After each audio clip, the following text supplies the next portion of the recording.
තෝ අරහතෝ සම්මා සම්බුද්දස්ස නමෝ තස්ස භගවතෝ අරහතෝ සම්මා සම්බුද්දස්ස නමෝ තස්ස භගවතෝ අරහතෝ සම්මා සම්බුද්දස්ස. ගෞරවනීය ස්වාමීන් වහන්සේලා වරක් ප්‍රමුඛ මහා සංඝරත්නයේ අවසරයි. අද අපි සාකච්ඡා කරන්නට යන්නේ ශබ්දය කියන මාතෘකාවෙම තවත් එක අනුමාතෘක. මම ඊයේ කිව්වා මේ ශබ්දය සෝත ප්‍රසාදෙට ගැටීම සම්බන්ධයෙන් තියෙන අදහස් තුන ගැන විශ්ලේෂණයක් කරනවා කියලා. නමුත් මට හිතෙනවා මේ අද මාතෘකාව ටිකක් දීර්ඝයි. ඒක මම පස්සේ දවසකට රූප විශ්ලේෂණයකදී අරගන්නම්. අද අපි කෙලින්ම එනවා මාතෘකාවට විතක්ක විප්පහාර ශබ්දය. මේක ශබ්ද රූපයේ යටතේ තියෙන තවත් විශේෂ ශබ්දයක්. දැන් අපි කතා කරන වචීමය ශබ්ද. ශබ්ද රූපයේ බෙදීම් තියෙනවා. වචීමය ශබ්ද, අවචීමය ශබ්ද ආදී ලෙසට, ഘോഷ ආදී ලෙසට. ඊට පස්සේ තව තියෙනවා අනුරාවය, පටිඝෝෂය. මේ වගේ ශබ්ද රූපේ සම්බන්ධයෙන් තේරවාදයක විස්තර කරන ක්‍රම වෙනස් සමහර මත අනුව. දැන් උදාහරණයකට පාලි අටුවාව හැටියට පටිඝෝෂය විස්තර කරන ක්‍රමයයි මහා අටුවාවේ විස්තර කරන ක්‍රමයයි දෙකක්. ඊට පස්සේ අනුරාවය කියන එක විස්තර කරනවා යම් ක්‍රමයකට, ඒක වෙන විදිහකට තමයි පාලි අටුවාව විස්තර වෙන්නේ මහා අටුවාවට වඩා. ඉතින් මේ විදිහට ගියාම මේ ශබ්ද රූපේ සම්බන්ධයෙන් নানা විස්තර තියෙනවා. මේක ලස්සන පාඩමක්. ඒකේ තියෙන අද වැදගත් කියන හිතන පාඩමක් තමයි විතක්ක විස්තර ශබ්දය. මේ පාලියෙන් සිංහලෙන් කියන්නේ විතර්ක විස්තර ශබ්දය. පාලියෙන් අපි කියන්නේ විතක්ක විප්පාර ශබ්ද. මේ විතක්ක විස්තර ශබ්දයේ සම්බන්ධයෙන් අපි කතා කරනවා විතක්ක විස්තර ශබ්දය. ඒකේ පුරාණ අටුවා මතය, පාලි අටුවාව මතය සහ මූල ටීකා විවරණය, මේ කියන තුන අපි විස්තර වශයෙන් සාකච්ඡාවට ගන්නවා. මොකද්ද මේ විතක්ක විස්තර ශබ්දය නැත්නම් විතර්ක විස්තර නැත්නම් විතක්ක විප්පහාර ශබ්දය කියලා කියන්නේ? මේක සාමාන්‍යයෙන් තේරුම් ගන්න ඕනේ මොන හරි දෙයක් ගැඹුරින් කල්පනා කරමින් ඉන්නකොට. විශේෂයෙන්ම කෙලෙස් සහිතව. මේක ඥාන සම්ප්‍රයුක්තව කල්පනා කිරීම ගැන නෙමෙයි මේ කියන්නේ. කෙලෙස් සහිතව කල්පනා කරමින් ඉන්නකොට ගැඹුරින් ඒකට අපේ හිත බැස ගන්නවා. බැසගත්ත වෙලාවලට සමහර වෙලාවලට මේ තවත් කෙනෙක් එක්ක කතා කරනවා වගේ අපි වචනයක් පිට කරනවා. අපි තනියම කතා කරනවා. දැන් ගොඩක් වෙලාවට අපි හිතමු කවුරු හරි බැන්න කියලා Tamanට. ඒ බැනපු එක ගැන, ඒ වරද ගැන හිත ඉන්නකොට අපිත් තනියම ඒ කෙනාට බනිනවා. බනිනකොට සමහරවිට ඒ විතර්ක වේගයේ දරා ගන්න බැරුව වචනෙන් අපි බනිනවා. ඒක තමයි තාගා තියෙන්නේ මම තනියම ඉන්නේ දැන් මේ බනින්න තේරුමක් නැහැ කියන එක තේරෙනවා. ඊට පස්සේ ගොඩාක් සතුටින් කල්පනා කර ඉන්නකොට යම්කිසි දෙයක් ගැන ඒ වෙලාවේදී ඒක අපේ මුවින් පිට වෙනවා එකපාරට. මම හිතනවා ගොඩක් අයට මේක වෙලා ඇති කියලා. උදාන වාක්‍ය ගැන මම කියන්නේ. උදාන වාක්‍ය නෙවෙයි. උදාන වාක්‍ය කියලා කියන්නේ විතක්ක විප්පහාර ශබ්දය කියලා එකක් නෙවෙයි. ඒ කියන්නේ ඒක හරි ප්‍රබල සද්දයක් උදානයක් කියලා කියන්නේ. ඒ ප්‍රීති වේගයෙන් ආපු එකක්. මේ ශබ්දය මම කියන්න ඕන විස්තරය තමයි මේක අකුසලයේ වලින් හිතවෙන එක. ඒකෙදි ඒතර ඒ සද්දය හඳුන්වන්නේ කූජනයක් ලෙස. නිකන් අව්‍යක්ත හඬක් පිට කරන්නේ. ඒ කියන්නේ අහන් ඉන්න කෙනාට තේරෙන්නේ නැහැ මොකද්ද මේක. මොකක් හරි දෙයක් කිව්වා වගේ ඇහෙන්නේ යාට. මේක සාමාන්‍යයෙන් සිද්ධ වෙන්නේ අකුසල විතර්කවලදී. කුසල විතර්කයේදී ඒ වගේ විප්පකාරයක් සිද්ධ වෙන්නේ නැහැ. මේක විලපනයක්. නිකන් හඬ නැගීමක්. මේ ශබ්දේ සාමාන්‍යයෙන් ළඟ ඉන්න කෙනාට මේක නිදාගෙන ඉන්නකොට වෙන්න පුළුවන්. ඇහැරිලා ඉන්නකොට වෙනවා. නිදාගෙන ඔය හීනෙන් කෑ ගහනවා වගේ සිද්ධ වෙනවා. ගොඩක් වෙලාවට හීනෙන් කෑ ගහන ගොඩාක් අවස්ථාවල තේරෙන්නේ නැහැ හීනෙන්. මොකක් හරි ගාල නිකන් වචනයක් කියන හැබැයි Taman හීනෙන් කියලා තියෙනවා. පිටකින්න කාට ඇහෙන්නේ නැහැ. අර වගේ ශබ්ද වුණත් ඒ ගොඩක් වෙලාවට සඳහන් කරන්නේ පිට ඉන්න කෙනාට ඒකේ අර්ථය තේරෙන්නේ නැහැ. ශබ්දය ඇහෙනවා. අර්ථය තේරෙන්නේ නැහැ. අක්ෂරය තේරෙන්නේ නැහැ. අධිප්‍රාය තේරෙන්නේ නැහැ. බුදුරජාණන් වහන්සේගේ සූත්‍රයක් තියෙනවා දීඝනිකායේ පාසාදනීය සූත්‍රය කියලා. සාරිපුත්‍ර ස්වාමීන් වහන්සේගේ සීහනාදයක් තියෙන සූත්‍රයක්. ඒකෙදී ත්‍රිවිධ ප්‍රාතිහාරය ගැන විස්තර වෙනවා. ඒකේ කියවෙන එක තමයි ආදේශනා ප්‍රාතිහාරය.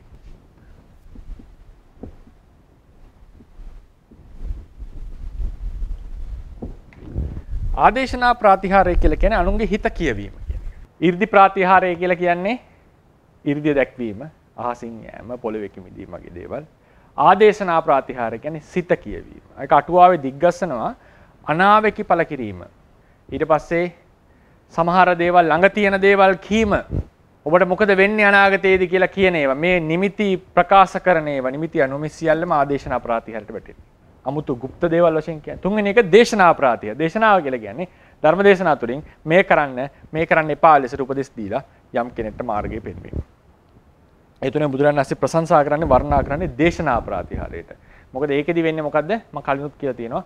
ආදේශනා ප්‍රාතිහාරය, 이르දි ප්‍රාතිහාරයේදී එක්තරා පුදුම වීමක්, සර්ප්‍රයිස් වීමක් නැත්තම් ඒ গুপ্ত භව නිසා තමයි පහදින්නේ. දේශනා ප්‍රාතිහාරයේදී එහෙම නෙවෙයි. අවබෝධය තුලින් පහදින්නේ. එතකොට දැන් 이르දි ප්‍රාතිහාරයේ පාපු කෙනා 이르දිය නැති වුණොත් එහෙම මේක යටපත් වෙනවා. 이르දි ප්‍රාතිහාරයේ පැහැදිලා ඉන්නකොට 이르දිය නැති වුණොත් එහෙම අපේ ශ්‍රද්ධාවට පළුදු වෙන්නට පුළුවන්. ගොඩක් වෙලාවට. ආදේශනා ප්‍රාතිහාරයේදී අනාවේකයක් වැරදුනොත් අන්න බරින්න පටන් ගන්නවා. එතකොට හිත හරියට කිව්වේ නැත්තම් එතන ප්‍රශ්න තියෙනවා. සමහරට වරදින්න පුළුවන්. හැබැයි දේශනා ප්‍රාතිහාරයේදී එහෙම වෙන්නේ නැහැ. දේශකයා හිට මොනවා වුණත් හේතු වෙන්නේ නැහැ. Tamanගේ අවබෝධයක් හැදිලා තියෙන්නට ඕන. සැබවින්ම දේශනා ප්‍රාතිහාරය සිද්ධ වෙනකොට දේශනා ප්‍රාතිහාරයෙන් ප්‍රතිඵලයක් එනවා කියලා කියන්නේ දේශකයා අවසානයේදී වැදගත් වෙන්නේ නැහැ. මොකද වැදගත් වෙලා තියෙන කියන දේ ඇත්තටම පරිවර්තන වෙලා තියෙන තමා තුලින්. දේශකයා කෙරේ විශ්වාසයකින් නෙවෙයි. 이르දි ප්‍රාතිහාරය ආදේශනා ප්‍රාතිහාරය වලදී වෙන්නේ එයාගේ තියෙන යම්කිසි බලයක් නිසා, හැකියාවක් නිසා විපහදී. දේශනා ප්‍රාතිහාරය කියන එක හරි ගැඹුරු එකක්. එතකොට මේ ආදේශනා ප්‍රාතිහාරය කරන්න පුළුවන් ක්‍රම 4ක් දක්වලා තියෙනවා මේ සූත්‍රයේ. ඒක අපි යමු 506 රෝම ඉලක්කම්. පවතින නිමිති අනුව අන් අයගේ සිත් කියවි මහා අන් අය කරන දේවල් ආදී කීම. එකපාරක් රජ කෙනෙක් මුතු ඇට 3ක් අතේ තියන් හිටියා. හංගගෙන පුරෝහිතයා මොනවද අතේ තියෙන්නේ කියලා. පුරෝහිතයා මොකද කරන්නේ බලනකොට ටක් ගාලා වටපිට බැලුවා. සතෙක් තව සතෙක් ඇල්ලුවා. අල්ලපු ගමන් එයා ගැලවිලා ගියා. ඒකට පාලියෙන් කියන්නේ මුත්ත කියලානේ. මුත්තෝ. ඊට පස්සේ ඒකෙන් බලලා කිව්වා මිදුණා එහෙනම් මුත්ත කියන පාළුවචනේ මුතු යට තුනක් තියෙන්නේ කියලා. කිව්වා මුතු යට තුනක් තිබුණා. මේක තමයි දීලා තියෙන්නේ. මම දන්නේ මේ කොතරම් ප්‍රායෝගිකද කොතරම් බලංගුද මේක තමයි මේ ආදේශනා ප්‍රාතිහාර නිමිති වලින් කියනවා කියලා කියන්නේ. සමහර නිමිති වලින් සමහර සිදුවීම් කියනවා. දිනනවද පරදිනවද? ඒ වගේ සමහර සිද්ධි කියනවා. අර ජාතකෙත් තියෙන්නේ නේද? දෙවියෝ දෙන්න උඩ සටන් කරනවා. එක හරක් දෙන්නෙක් ලෙස එක හරකෙක් දිනනකොට ඔබ යුද්ධෙන් පරදින අනිත් කෙනා දිනනවා. ඉතින් බෝසතාණන් මොකද කරන්නේ? ඊතලෙන් දිනන් හිටපු හරකට දිදිනවා. එතකොට නිමිත්ත වැරදුනා යුද්ධ දින්න කියලා තියෙනවා. ඉතින් එතකොට දැන් මේ වගේ නිමිති කියන දේවල් ප්‍රතික්ෂේපිත නැහැ බුද්ධ ශාසනයේදී. සමහර අය කියනවානේ මේ ඔය ශාස්ත්‍ර බලන ඒවා ඒ වගේ දේවල් කෙලින්ම කන්ඩෙම් කරනවා පහත් කොට සලකනවා. එහෙම නෙමෙයි බුද්ධ ශාසනයේ ඒවා ප්‍රතික්ෂේපිත නැහැ. ඒක පස්සේ යන්න කියන එක නෙමෙයි කියලා තියෙන්නේ. ඒක පස්සේ ගිහිල්ලා කටයුතු කරගන්න එක නෙවෙයි තමන්ගේ බුද්ධියෙන් නුවණින් යුක්තව කටයුතු කරගන්නට උන වීරියෙන් යුක්තව. නමුත් ඒ වගේ දේවල් গুপ্ত ශාස්ත්‍රයන් ප්‍රතික්ෂේපිත නැහැ බුද්ධ ශාසනය. ඒක මහා විස්තරයි බුද්ධ ශාසනයේ තියෙන දැනුම. ඒක ටිකක් අර සමහරෙන් සමහර අයගේ අදහස් තියෙනවානේ අර ශාස්ත්‍රයක් බලන්න ගියොත් එහෙම කේන්දරයක් බැලුවොත් බෞද්ධයෝ කරන්න ඕන දේවල් නෙවෙයි. ආදී ලෙසට නෑ ජාතක කතාවල, දේශනාවල නේද? ඒ වගේ දේවල් කියලා තියෙනවා. ඒවා කර හැකි බව, විය හැකි බව දක්වලා තියෙනවා. ඒක පස්සේ යන්න කියලා නෙවෙයි කියලා තියෙන්නේ. ඒක විය හැකි බව දේශනා කරලා තියෙනවා. ඉතින් ඒ තරම් විස්තරයි දැනුම. අපි මේකේ දැනුම ගැඹුරට යනකොට ඒ වගේ ගොඩාක් කතා ප්‍රවෘත්ති තේරවාදය ඇතුළේ තියෙනවා. ඒක තමයි පළවෙනි ක්‍රමය බුදුරජාණන් වහන්සේ දේශනා කරන නිමිති පැමිණි නිමිති අනුව දේවල් කියන්නට පුළුවන්. ඊට පස්සේ එක තමයි සමහර කෙනෙක්ගේ වචන අහලා පරචි අනුන්ගේ සිත් දැනගන්න පුළුවන් මිනිස්සු යක්ෂයෝ දෙවියන්ගේ ඒ තොරතුරු අහගෙන කියනවා. ඔබ හිතන්නේ මෙහෙම දෙයක්. ඔබට අනාගතේ වෙන්නේ මෙහෙම දෙයක්. අර කියන්නේ දෙකක ආරූඪ වලින් ඇවිල් තොරතුරු අහලා එක ප්‍රේතයන්ගෙන් යක්ෂයන්ගෙන් තොරතුරු අහලා කියනවා කියලා කියන්නේ. පරසිත දන්න මිනිසුන්ගෙන් නැත්නම් අනාගතයේ දකින ඉරිදිමතුන්ගෙන් තොරතුරු අහලා කියන්නට පුළුවන්. අනාගතේ දකින්න පුළුවන් අයගේ. නැත්නම් දෙවියන්ගෙන්, අමනුෂ්‍යයන්ගෙන් සමහර තොරතුරු අහලා. දැන් අර කාලි යකින්නනේ দমনය කරාට පස්සේ නහි වේරේන වේරාණි ගාථාවේදී. එතුමේ කියනවානේ මේ පාර මෙහෙමයි වහින්නේ මෙහෙමයි කියලා අර ෆෝකාස්ට් එකක් දෙනවා. දේශ කාලගුණ දෙපාර්තමේන්තුවේ වගේ අද වහින හැටි එහෙම කියනවා. ඊට පස්සේ යා ඒකට සරිලන්න ඒ වගා කටයුතු කරලා අස්වනු සාර්ථක කරගන්නවා. ඒකට සමහරුන්ට අනාගතේ වෙන්න තියෙන දේවල් පේනවා. ඉතින් ඔවුන්ගෙන් අහලා කීම තමයි අනිත් ආදේශනා ප්‍රාතිහාරය. තුන්වෙනි එක බලන්න. විතක්ක විස්තර ශබ්දය ඔවුන්ගේ ශබ්දය නිසා ශබ්දයෙන් ශබ්දය අසා ඔවුන්ගේ සිත් කියවීම හා ඔවුන් කරන දේවල් ආදී කීම. ශබ්දය අහලා විතක්ක විස්තර ශබ්දය. ඒ කියන්නේ ඔන්න මොකක් හරි හිතේ තියෙනකොට එකපාරට සද්දයක් පිට වෙනවා. මේ ශබ්දය අහලා ඒක තේරෙන්නේ නැහැ මොකද්ද කියන්නේ කියලා. ඒ ශබ්දය අහලා ඔහුගේ සිත ඔහුට වෙන්න යන දේ අනාගතේ ඒවා කියන්නට පුළුවන්. මේක එක්තරා ශාස්ත්‍රයක්. ඊළඟට හතරවෙනි එක පරචිත්ත විඥානන ඥානයෙන් අන්‍යයන්ගේ සිත් කියවීම මහා අන්‍යය කරන දේවල් ආදී කියීම. ඒකට අනාගතංස ඥානයත් අපිට අතුලත් කරන්න පුළුවන්. අටුවා විස්තර කරනවා මේ ආදේශනා ප්‍රාතිහාරයේදී සිත් කියවීම කියලා දැක්ුවේ හුදු දේශනා මාත්‍රයක් විතරයි. ඒකෙදි ගොඩාක් තොරතුරු අනාගතයේ වෙන දේවල්, වෙන්න තියෙන දේවල් මේ සියල්ල කීම වැටෙන්නේ මේ ආදේශනා ප්‍රාතිහාරයේ යටතට. එතකොට ඒක සම්බන්ධයෙන් මම ඒක උඩ ඡේදෙ දීලා ඇති. පමණ මේ තියෙන්නේ 506 මැදට එන්න 4 වෙනි පෙළේ. අටුවාව ආදේශනා ප්‍රාතිහාරයේ සිත් කියවීම සම්බන්ධයෙන් පමණක් නොව අන් අය සම්බන්ධයෙන් ඔවුන් කරන ක්‍රියා, ඔවුන් ළඟ ඇති දේ සහ අනාගතයේ ඔවුන්ට විය හැකි දේ ආදී පැවසීමද ආදේශනා ප්‍රාතිහාරය ගණයට පැටලෙනවා දක්වා ඇත. හොඳ ලස්සන කතා ප්‍රවෘත්ති දෙකක් තියෙනවා. දෙක පසුව කියවන්න මම විස්තර කරලා දෙන්න. කෙටියෙන් කියන්නම්. අංගුත්තර නිකායේ අංගුත්තර නිකායේ සූත්‍රය කියනවා මේ ප්‍රාතිහාර්ය තුන ගැන. ත්‍රික නිපාතය. ත්‍රිවිධ ප්‍රාතිහාර්ය ගැන. එතනදී ඒක අටුවාව කියන විස්තරයක් තමයි. ඒක මිනිස්සෙක් ඔන්න නඩුවකට යනවා. නඩුවට යනකොට දැන් හිතෙනවා මම මෙහෙමයි නඩුව කතා කරන්නේ මෙහෙමයි කියන්නේ කියනවා. ඉතින් රජුරවන්ට මෙහෙම විස්තර කරනවා විනිශ්චයකාරමතුරු මෙහෙම විස්තර කරනවා රජ ගෙදර ඉන්නවා වගේ දැන් එයාට දැන් මුළු කතාවම හිතින් මැවිලා දැන් එයා ඉන්නවා වගේ ගෙදර ඇතුලේ. රජ ගෙදර ඉඳලා නඩුව කියනවා දැන් හිතෙන්. එහෙම කී යනකොට මොකක් හරි මේ නඩුව කතා කරන විදිහට මෙයා කියනවා. මොකක් හරි දැන් හිතන උත්තරය ඒක අදහසක් කියනවා. ඒ අදහස ළඟ ඉන්න මිනිහට තේරෙන්නේ නැහැ මොකද්ද කියන්නේ. සද්දයක් එකපාර පිට එන්නේ. ඒ සද්දය අනුව මෙයාට නිමිත්ත කියන්න පුළුවන්. මෙයා අහනවා මහත්මයා මොකටද යන්නේ? මම මේ නඩුවකට යන්නේ. නඩුව අනිවාර්යෙන් දිනනවාද? ඒ ශබ්දය අනුව. මනුස්ස නඩුව දින්න කියනවා. ඊට පස්සේ තව ස්වාමීන් වහන්සේ කෙනෙක් තෙරුන් වහන්සේ කෙනෙක් මෝලිය කියන ගමට පිණ්ඩපාතේ වඩිනවා. මේ අටුවා දින කතා.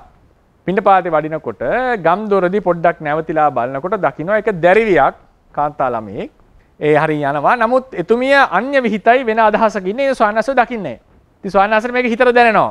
මොන ක්‍රමෙන් දැනුණාද දන්නේ නැහැ. ඊට පස්සේ කල්පනා කර යනවා ඇයි මේ ළමයා මාව දැක්කේ නැති මගේ දිහා බැලුවේ නැත්තේ මොකක් හරි හේතුවක් ඇති මොකක්ද වැඩේ කර ගියේ කියලා යන ගමන් එයා දැන් හිත යනකොට කවර හේතුවක් නිසාද මෙයා ගියේ මෙයා බැලුවේ නැත්තේ කියලා ඒක අදහස පිට වෙනවා මෙයා අතින් උන්වහන්සේ අතින් මේ පිණ්ඩපාත යන ගමන් අර ගැඹුරින් ඒ විතර්කයට බැසගෙන දන්නේ නැතුවම වචනේ පිට වුණා ළඟ ඉන්න මිනිස්සෙට හඬ ඇහුණා අර්ථය ඇහෙන්නේ හඬ ඇහුණා ඒ වෙලාව ඇහුවා කෙලින්ම ස්වාමීන් වහන්සේ මෝලිය ගමටද පිණ්ඩපාතේ ගියේ මට තේරෙන්නේ නැහැ මොකද්ද මේකේ තියෙන පදනම මොකද්ද මේ ශාස්ත්‍රය කියන එක මේ විදිහට මේ ශබ්දය අහලා විතක්ක විස්තර කියන ශබ්දය අහලා අනාවැකි සිත මෙබඳු අදහස් ඇත්තේ ආදී ලෙසට ප්‍රකාශ කරන්න පුළුවන් කියන එක තමයි බුදුරජාණන් වහන්සේ දේශනා කරලා තියෙන්නේ විතක්ක විස්තර ශබ්දය ඇසීමෙන් සිත කියවීම ගැන කියන්නේ අටුවාවේ එක අනාගතයේ කියවීම ඊට පස්සේ තියෙන දේවල් தත්ත්වය ගැන කීම ආදී ගැන කතා කරලා තියෙනවා. මොකද්ද මේ විතක්ක විස්තර සද්දේ කියලා කියන්නේ?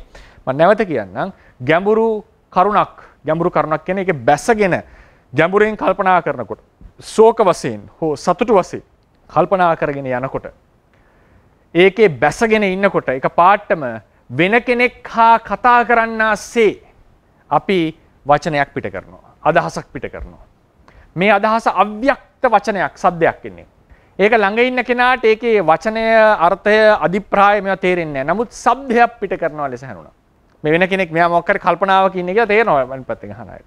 මේ શબ્දය තමයි විතක්ක විස්තර શબ્දය කියලා කියන්නේ. මේ શબ્දේ විතක්ක විස්තර શબ્දය. ඒ શબ્දය ඇහෙනවා කියන එකේ ගැන වාදයක් නැහැ. ඒක ඇහෙනවා. ඒක අහලා ඒකෙන් උත්තර දෙනවා.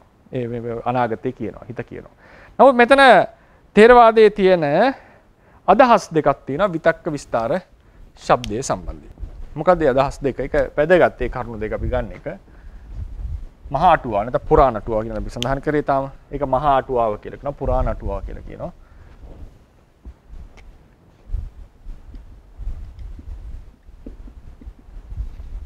එතන පාලි අටුවාව. ඊට මූල ටීකාවේ විවරණයක් තියෙනවා. අදහසක් නේ විවරණයක් මේ දෙක සම්බන්ධයෙන්. දැන් පුරාණ අටුවාවේ මේක කියනවා විතක්ක විස්තර શબ્දය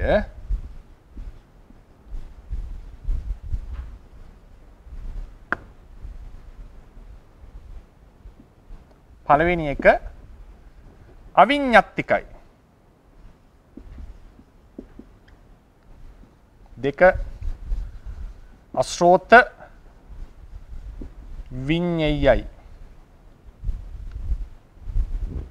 අවිඤ්ඤාප්තික කියලා කියන්නේ මෙතන අදහස් කරන්නේ අටුවා මහා අටුවා පොදුවේ කියලා තියෙන. මේක අවිඤ්ඤාත්තිකයි අසෝත විඤ්ඤයයි. ඉදං වක්කාමි ඒතං වක්කාමි इति චිත්තෙන් චින්තන්තස්ස විතක්ක විපාරණාම සද්දෝ උපජ්ජති. පොදුවේ කියලා තියෙන. මේක සම්බන්ධයෙන් පරිහාරයක් දෙනවා මූල ටීකාවේ. මොකද පාලි අටුවා මේකට ප්‍රතික්ෂේප කරනවා. මේක ප්‍රතිෂේධ කරනවා. ඒකට පහර දෙනවා. ඒකෙදී ඇත්තටම ගොත් මේ මහා පුරාණ අටුවාව බේරගන්නට එන්නේ මූල ටීකාව. ඒක කියනවා නෑ මේක මේ විදිහට බලන්න කියලා බේර ගැනීමක් කියලා අදහස් කරන්නේ. ඒකට පරිහාරයක් දෙනවා. චෝදනාව ගෙනල්ලා ප්‍රතිෂේධ කරනවා පාලි අටුවාවෙන්. මූල ටීකාවෙන් පරිහාරයක් දෙනවා.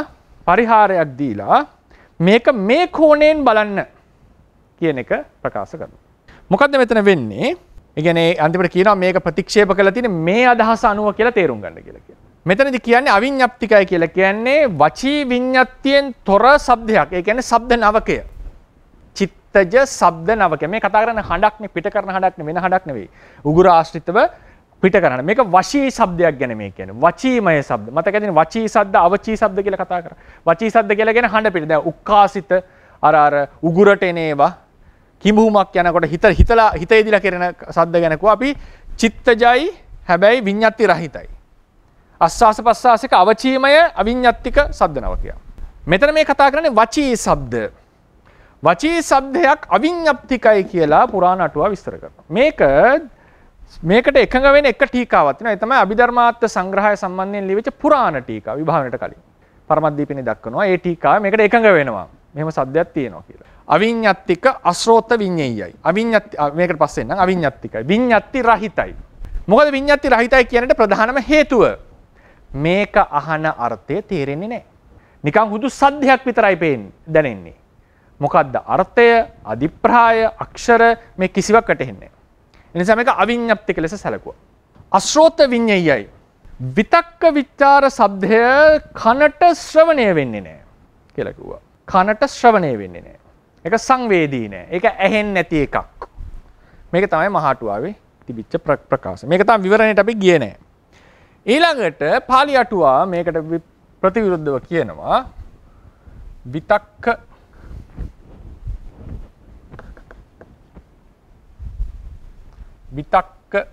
විස්තාර શબ્දය සවිඤ්ඤාප්තිකයි. ඒක ප්‍රකාශ කරන්නේ නැහැ. නමුත් ඒ විස්තර කරන්නේ එහෙමයි. දැන් ඉදම් වක්කාමි ඒතම් වක්කාමීති කියලා අපි ඉස්සෙල්ලා මතකද කරා විඤ්ඤාති රූපය ගැන පාඩම. වචී විඤ්ඤාතිය ගැන. වචී විඤ්ඤාතිය ගැන කියනකොට අටුවා පාඩේ ඉදම් වක්කාමි ඒතම් වක්කාමි කියලා එන්නේ. ඒක විස්තර කරන්න කලින් තමයි මේ වාදේ එන්නේ. එතනදී කතා කරන්නේ මහාටුවාව කියනවා ඉදම් වක්කාමි ඒකම් වක්කාමිති කියලා කතා කරනකොට සමහර වෙලාවලට සමහරලාට කියලා නැහැ. ඒක කියලා තියෙන්නේ විතක්ක විස්තාර શબ્දය කියලා උපදිනවා. හැබැයි අවිඤ්ඤාතිකයි අසෝත විඤ්ඤෙයයි.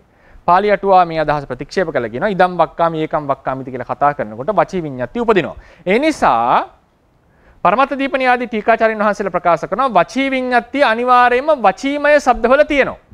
වචීමය શબ્දවල තියෙනවා. ඒකට අටුවා විස්තර කරලා තියෙන්නේ.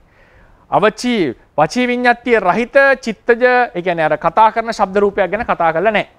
ඒ නිසා මේක සවිඤ්ඤාප්තිකයි කියන එක තමයි අටුවාවේ අදහස. ඊට පස්සේ මේක අනිවාර්යයෙන්ම ශ්‍රෝත විඤ්ඤෙයයි.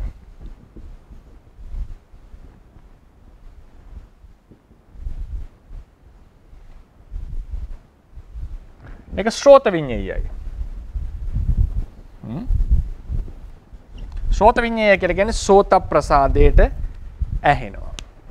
මේකට ගේන ආගම දල්හීකරණය මොකද්ද? අපි ඊයේ කතා කරපු පාඩේම. චිත්ත සමුට්ඨානෝ සද්දෝ චිත්ත ධම්මෝ චිත්ත සමුට්ඨානස්ස ධම්මස්ස ආරම්මන පච්චේන පච්ච විදිපාලිය. අනුවාද පාළිය මොකද්ද? සද්ධායතනං සෝත විඥාන සහගතානං කන්දානං ආරම්මන පච්චේන පච්චය. එතකොට චිත්තජ શબ્දය සෝත විඥාණයට අරමුණු වේ. සෝත විඤ්ඤාණයට අරමුණු වන શબ્දයක් තිබිය නොහැක. අසෝත විඤ්ඤාය වශයෙන් තිබිය නොහැක.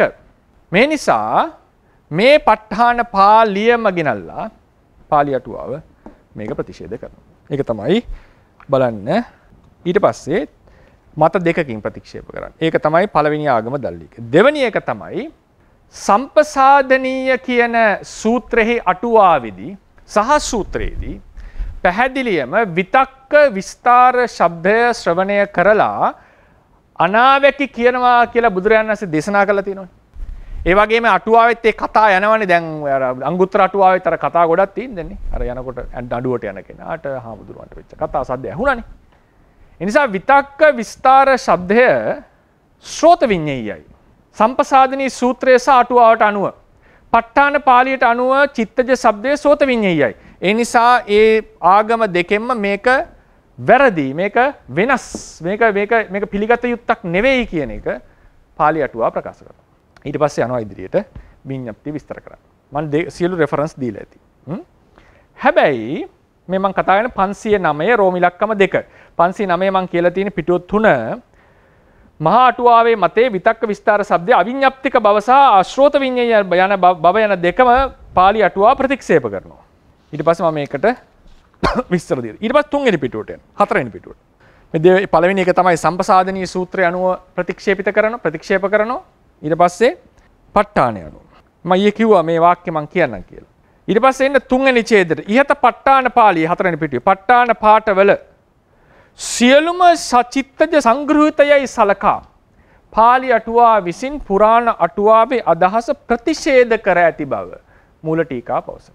බලන්න ෆුට්නෝට් එක 5 මූල ටීකා 75 වෙනි පිටුව.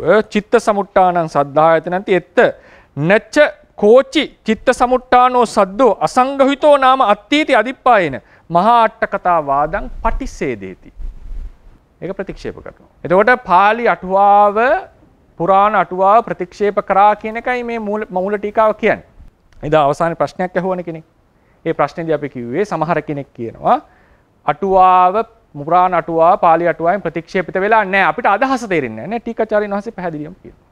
මේ කියලා තියෙන්නේ මහා අටුවාවේ අදහස ප්‍රතිෂේධ කරා. ප්‍රතික්ෂේප කරා. ඒ නිසා ඒකේ නොතේරෙන තැනක් නෙවෙයි තියෙන්නේ මෙතන. ඊට පස්සේ බලන්න මේකට පරිහාරය දීපු හැටි. ඒක අනු ටීකාවෙත් කියනවා. අනු ටීකාව විස්තර කරනවා මූල ටීකා පාඨය. දැන් ඊට පස්සේ බලන්න මූල ටීකාවේ තුන්වෙනි එක ඊට පස්සේ ඡේදයට එන්නේ. මූල ටීකාව තා පාඨයක් ගෙනල්ලා මහා අටුවාවේ අදහස ප්‍රතික්ෂේප කරනවා. මොකද්ද ඒ උන්වහන්සේ කියන පාඨය? ධම්මසංගණියෙහි රූපකාණ්ඩේ රූපයේ ඒකවිධ වශයෙන්, ද්විවිධ වශයෙන්, ත්‍රිවිධ වශයෙන්, චතුර්විධ වශයෙන්, පංචවිධ වශයෙන්, ෂඩ්විධ වශයෙන්, 11 විධ වශයෙන් දක්වා විස්තර වෙනකොට ෂඩ්විධ ආදී ක්‍රමවල දැක්වෙනවා සෝත විඤ්ඤයං රූපං. මොකද්ද? සද්ධායතනං සෝත විඤ්ඤයං රූපං. ඒ සද්ධායතනයේට සියලු ශබ්ද සංග්‍රහිතයි. ඒ නිසා අසෝත විඤ්ඤයයි කියලා පුරාණ අටුවාවේ පාඨයක් කියවුණා නම් මේක තැන් තුනකින් ප්‍රතිෂේධ වෙනවා. සම්පසාදනීය සූත්‍රයෙන් සහ එහි අටුවාවෙන්, ප ဋ ාණ පාළියෙන්, ඊට පස්සේ ධම්මසංගණී පාළියෙන්. එතකොට ඊට පස්සේ දැන් මේ විදිහට මේක ප්‍රතික්ෂේප. මේක ගැන කතාවක් එන්නේ නැහැ. මේක ගැන ලොකු විවාදයක් නැහැ. අවිඤ්ඤාත්තික බව ගැන. ඒක තියෙන්නේ කෙලින්ම විඤ්ඤාත්ති සහිතවයි උපදින්නේ කියන එක. හැබැයි අර පුරාණ ටීකාවේ සීහල දීපේ ලියවිච්ච අභිධර්මාර්ථ සංග්‍රහයට ලියවිච්ච පුරාණ ටීකාවේදී ඒක පිළි අරගෙන තියෙනවා. පරමත්ත දීපෙනි ඒක ගැන ලොකු විවරණයක් දීලා ඒක ප්‍රතික්ෂේප කරනවා. ඒක ගැන මම කතා කරන්න යන්නේ නැහැ. ඒකේ දීලා තියෙන වාදේ ටිකක් දුර්වලයි. ඒ කියන්නේ උදාහරණ අවිඤ්ඤාත්තික බව විස්තර කරන්නේ මෙහෙමයි. උදාහරණයක් හිතන්න දුරේ මිනිස්සු ටිකක් කෑ ගහනවා. දුර ඉන්න කතා කරනකොට දුර ඉන්න අයට ඇහෙන්නේ නැහනේ සද්ද මොකද්ද කියන්නේ කියලා. මේ අවිඤ්ඤාත්තික සද්දය කියලා කියනවා. ඉතින් උන්වහන්සේ කියන ලස්සනම තරගේ ළඟ ඉන්න අයට තේරෙනවනේ කතා කරන එක. එහෙනම් මේ සවිඤ්ඤාත්තික සද්ද ටිකක් තියෙනවා. ඊට පස්සේ මිගපක්කිකාණං ඒ කියන්නේ සත්තු කතා කරනකොට සත්තුන්ට ඔවුන්ගේ අධිප්‍රාය තේරෙනවා සමාන ජාතිකයට. ඊට පස්සේ වෙන භාෂා දමිලාදී භාෂා කතා කරන අයට අවිඤ්ඤාත්තිකයි. ඒක ඉතින් ඒක දුර්වලයි තර්ක ටික. එතනදී කියනවා ඉතින් තේරෙනවනේ ඉතින් ඕනෝන්ට විඤ්ඤාත්තිය. අපිට නොතේරුණාට වෙන භාෂාවක් කතා කරන්නේ. ඒ නිසා මම මේ තර්ක ටික ගෙනාවේ නැත්තේ. ඒක ගේන්නට තරම් ප්‍රබල නෑ තර්ක. ඒක නිකන් අපිට උනත් තේරෙනවා මේක අවුලක් තියෙනවා මේක ගැන කියද්දි. මම නිකන් පාඩයක් දීලා ඇති. සහ ඒකේ රෙෆර් පාළියක දීලා ඇති. පාළි දන්නා ඒවා කියවන්න. හරි ෆුට් නෝට්. ඒක බලන්න හවු වෙන්නේ කලින් පිටුවට යන්න. පිටුව 3 509 යටි විතක්ක විස්තාර શબ્දය අවිඤ්ඤාත්තික බව ප්‍රතික්ෂේප කිරීම. විතක්ක විස්තාර શબ્දයේ වචීමය શબ્දයකේ එනම් අදහසක් ප්‍රකාශ කරන උගුරාශ්‍රිතෙන් සිතෙන් ඇති කරන શબ્දය. අදහස් ප්‍රකාශ කරන්න පුළුවන් අත්පොඩි වෙනුත් අපිනේ. නමුත් මේ උගුරාශ්‍රිතව ඇතින වශයෙන්. වචීමය શબ્ද සමේතම වාක් විඤ්ඤාති සහිත බව පාළි අටුවාවේ සහ ටීකාවල මතයයි. නමුත් අභිධර්මාර්ථ සංග්‍රහයට ලෙසඳා ලියවුණු පෞරාණික ටීකාව මහා අටුවා මතේ රුචිකරයි. එලෙසටම අවිඤ්ඤාප්තික ශ්‍රෝත විඤ්ඤාය શબ્ද ගැන සඳහන්. අවිඤ්ඤාප්තික ශ්‍රෝත විඤ්ඤාය. කනට ඇහෙනවා විඤ්ඤාති රහිතයි. දැන් මෙතන කිව්වේ දෙකම නැහැ කියලානේ. අනිත් එකකුත් කියනවා උන්වහන්සේ. එම අදහස් සියල්ල පරමත්ත දීපනේ රුචි නොකර. ඒක තියෙන්නේ අර වගේ අදහස් ටිකක්. ඉතින් ඒ ටික අමුතුවෙන් ලියන්න ඕනේ නැහැ කියලා මං හිතුවේ. ඊට පස්සේ දැන් තියෙන මේකේ තියෙන ථේරවාදයේ තියෙන ලස්සන මට පේන්නේ මේකේ. ඔන්න බලන්න. දැන් මේක 3 ක්‍රමයකින් ප්‍රතික්ෂේපිත වුණානේ. මොනවත් 3? සම්පසාදනීය සූත්‍රය, ඊට පස්සේ ප ဋ ාණය, ධම්මසංගණිය. දැන් මූල ටීකා මොකද කරන්නේ? පරිහාරයක් ගේනවා. තමන්ම ප්‍රතික්ෂේප කරලා ධම්මසංගණිය. පරිහාරය කියන්නේ මොකද්ද? චෝදනා පරිහාර. පරිහාර කියන්නේ උත්තර දෙනවා. නේද? අපි කරා චෝදනා වශයෙන්, පරිහාර වශයෙන්, දල්හීකරණ වශයෙන් මේවා තමයි යොදා ගන්න යුක්ති දල්හීකරණය, ආගම දල්හීකරණය, චෝදනාව, පරිහාරය, නිගමනය.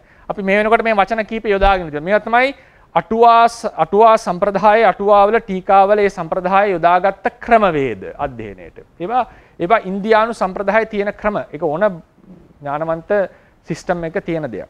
දැන් බලන්න මේක චෝදනා කරලා මූල ටීකා මේ ගැන විවරණයක් දෙනවා. ඒක කෙටි විවරණයක් තියෙන විවරණයක් කියලා මේ වගේ කඩලා නෙමෙයි තියෙන්නේ. ඒ තියෙන තරම් විවරණේ කියාගෙන යනවා. උන්වහන්සේ කියනවා බලන්න 510 දෙවෙනි 510 කියලා කියන 9 වෙනි පිටුවේ 4 වෙනි පිටුවේ 5 වෙනි පිටුවට යන සූත්‍ර පරිහාරයක් දෙනවා. සූත්‍ර පරිහාරය ප ဋ ාණ පරිහාරය. සූත්‍ර පරිහාරය උන්වහන්සේ කියනවා අර සම්පසාදනීය සූත්‍රය කිව්වා නේද? විතක්ක විස්තාර શબ્දය ඇහිලා එක එක අනාවැකි කියනවා කියලා. උන්වහන්සේ කියනවා මහා අටුවාව මේ කියන්නට ඇත්තේ අදහසක්. ප්‍රත්‍යක්ෂ නැහැනේ, අටුවාව ලියපු කෙනා දන්නේ නැහැනේ කවුද කියලා. මේක කියන්නට ඇත්තේ මේ වගේ මතයක ඉඳගෙන. මොකද්ද මතය? සම්පසාදනීය සූත්‍රයේදී කියවෙච්ච શબ્දය ඊට සියුම්, ඒ කියන්නේ විතක්ක විචාර શબ્ද තියෙන්න පුළුවන් ගොරෝසු සහ සියුම්. මේක නැවත දීඝනිකායේ ටීකාවේ තමයි මේක ලස්සනට විස්තර වෙන්නේ. මූල ටීකාවත් බලලා. මොකද පසු කාලේ එන ලියවෙනකොට පස්සට යන්න විස්තර වැඩි. තොරතුරු වැඩි. පස්සට යන්නට අධ්‍යයනය කරන්න පහසුයි. එතකොට තොරතුරු අරගෙන එක්රැස් කරගෙන ලියන්නට පුළුවන්. එතකොට මූල ටීකාචාර්යන් වහන්සේ කියන්නේ මේ කියපු විතක්ක විස්තාර සද්දය මෙහෙම එකක් විය යුතුයි මහා අටුවාව අදහස් කරේ. උන්වහන්සේගේ අදහස. උන්වහන්සේ දෙනවා මූල ටීකාවෙන් දෙනවා විවරණයක්. මූල ටීකා අදහස නෙමෙයි මම මේ කියන්නේ. මූල ටීකා විවරණය. නැත්නම් මේකට අදහස් තුනක් වෙන්න බෑ. શબ્දයේ තිබුණ අදහස් තුනක්. එහෙම එකක් නෙවෙයි. මේක විවරණයක් දෙන්නේ. විවරණය කියනවා මේ අවිඤ්ඤප්තික කතාව ගැන වාදයක් නැහැ. මේක කවුරුත් ඩිෆෙන්ඩ් කරන්න, මේක ආරක්ෂා කරන්න යන්නේ නැහැ. මූල ටීකාවත් කියන්නේ සවිඤ්ඤප්තිකයි චිත්තජ රූපය විතක්ක විස්තාර. මේක ගැන කවුරුත් කතා කරන්න යන්නේ නැහැ. අර පෞරාණික ටීකාව විතරයි මහා අටුවාවට පක්ෂ වෙන්නේ. අනිත් සියලු දෙනා මේක ගැන බලන්නේවත් නැහැ. අසෝත විඤ්ඤේය භව කියන එක කියද්දී මේක මම මිශ්‍ර කරලා කියන්නේ මූල ටීකාව සහ දීඝනිකායේ ටීකාව දෙක අරගෙන. මූල ටීකාව විස්තර කරනවා මෙහෙම શબ્දයක් විය යුතුයි මේ කියලා තියෙන්නේ. මොකද්ද? සම්පසාදනීය සූත්‍රයේ හැටියට විතක්ක විස්තාර શબ્දයක් ශ්‍රවණය කරලා මේ අනාවැකි කියනවා කියන එක කියන්නේ දිබ්බ සෝතේන සුත්වා. දිව කණින් අහලා. නැතුව මාංශ කණින් නෙවෙයි.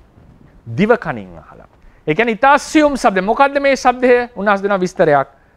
මම සියලු රෙෆරන්ස් දීලා ඉති බලන්න. විඤ්ඤාති සමග උපදින, ඒක මොන විඤ්ඤාතිද කියලා නෑ. මොකද වචී විඤ්ඤාතිය යනු අටුවාව හැටියට වද්දන ක්‍රමයෙන් මතක නේද? අටුවාව හැටියට වචී විඤ්ඤාතිය නෝ වද්දන ක්‍රමය. පරමද්දීපණී තමයි ඒ શબ્දය නියාමනය කිරීම. මේකේ වැද්දීම නියාමනය කිරීම.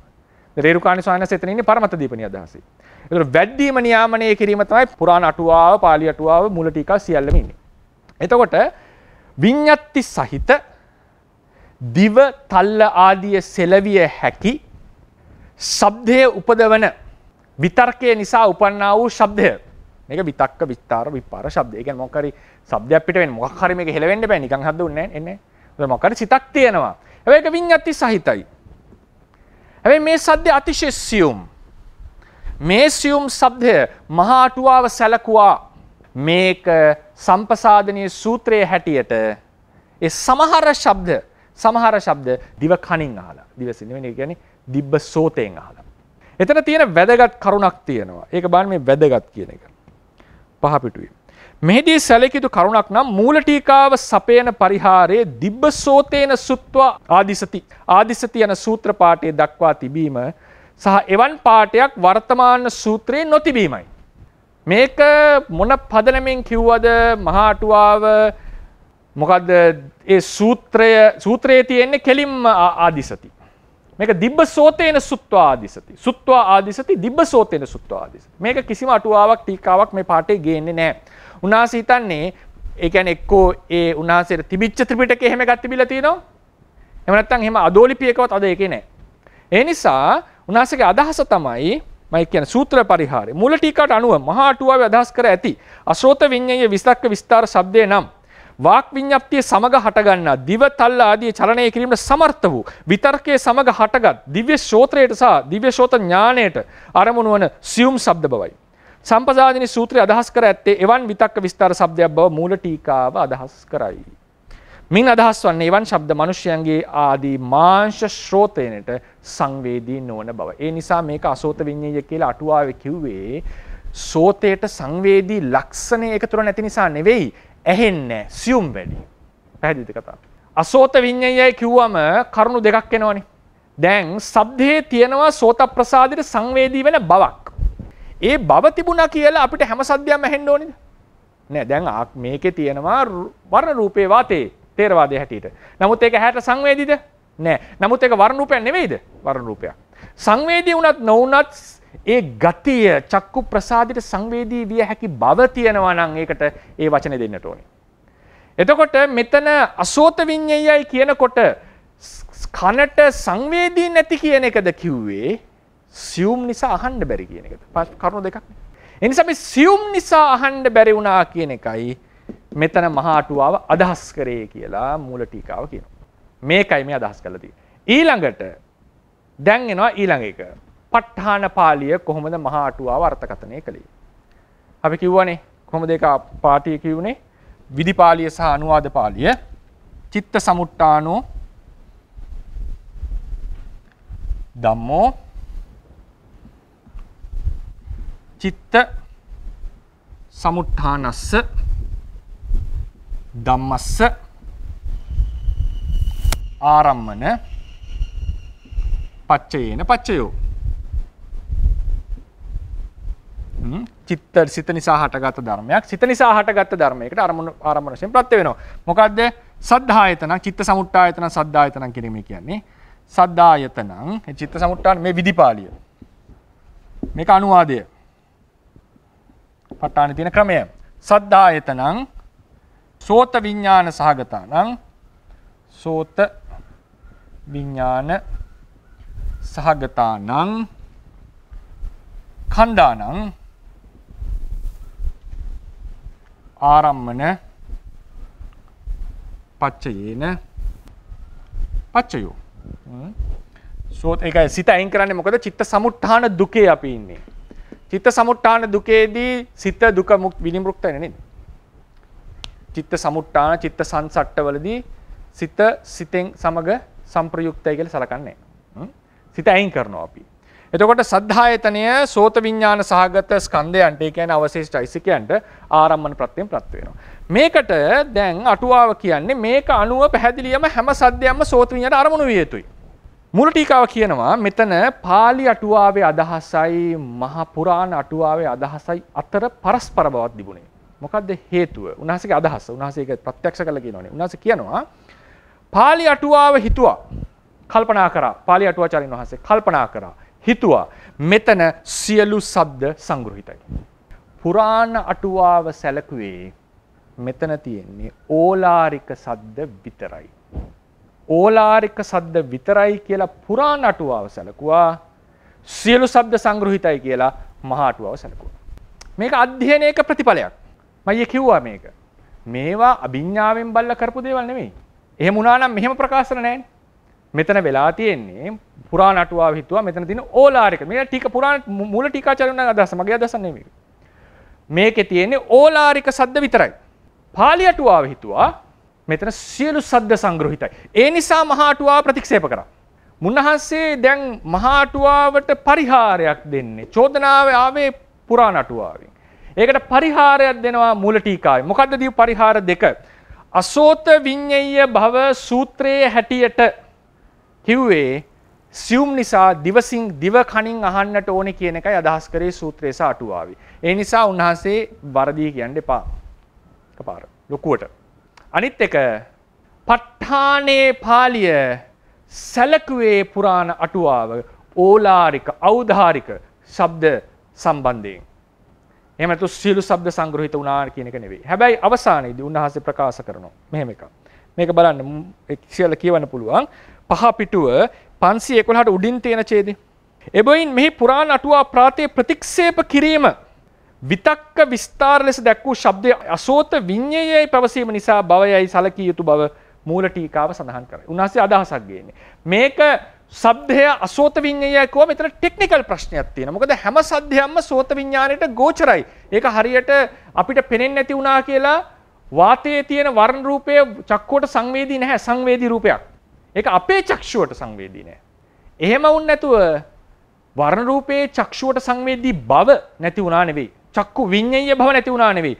ශබ්දය නොඇසුණාට මාංශ කනට ඒකේ තියෙන සෝත විඤ්ඤය භව නැති වුණා නෙවෙයි. ඒ නිසා මෙතන ප්‍රශ්නේ තියෙන්නේ ශබ්දය අසෝත විඤ්ඤයයි කියපු වචනය ප්‍රශ්නකාරී.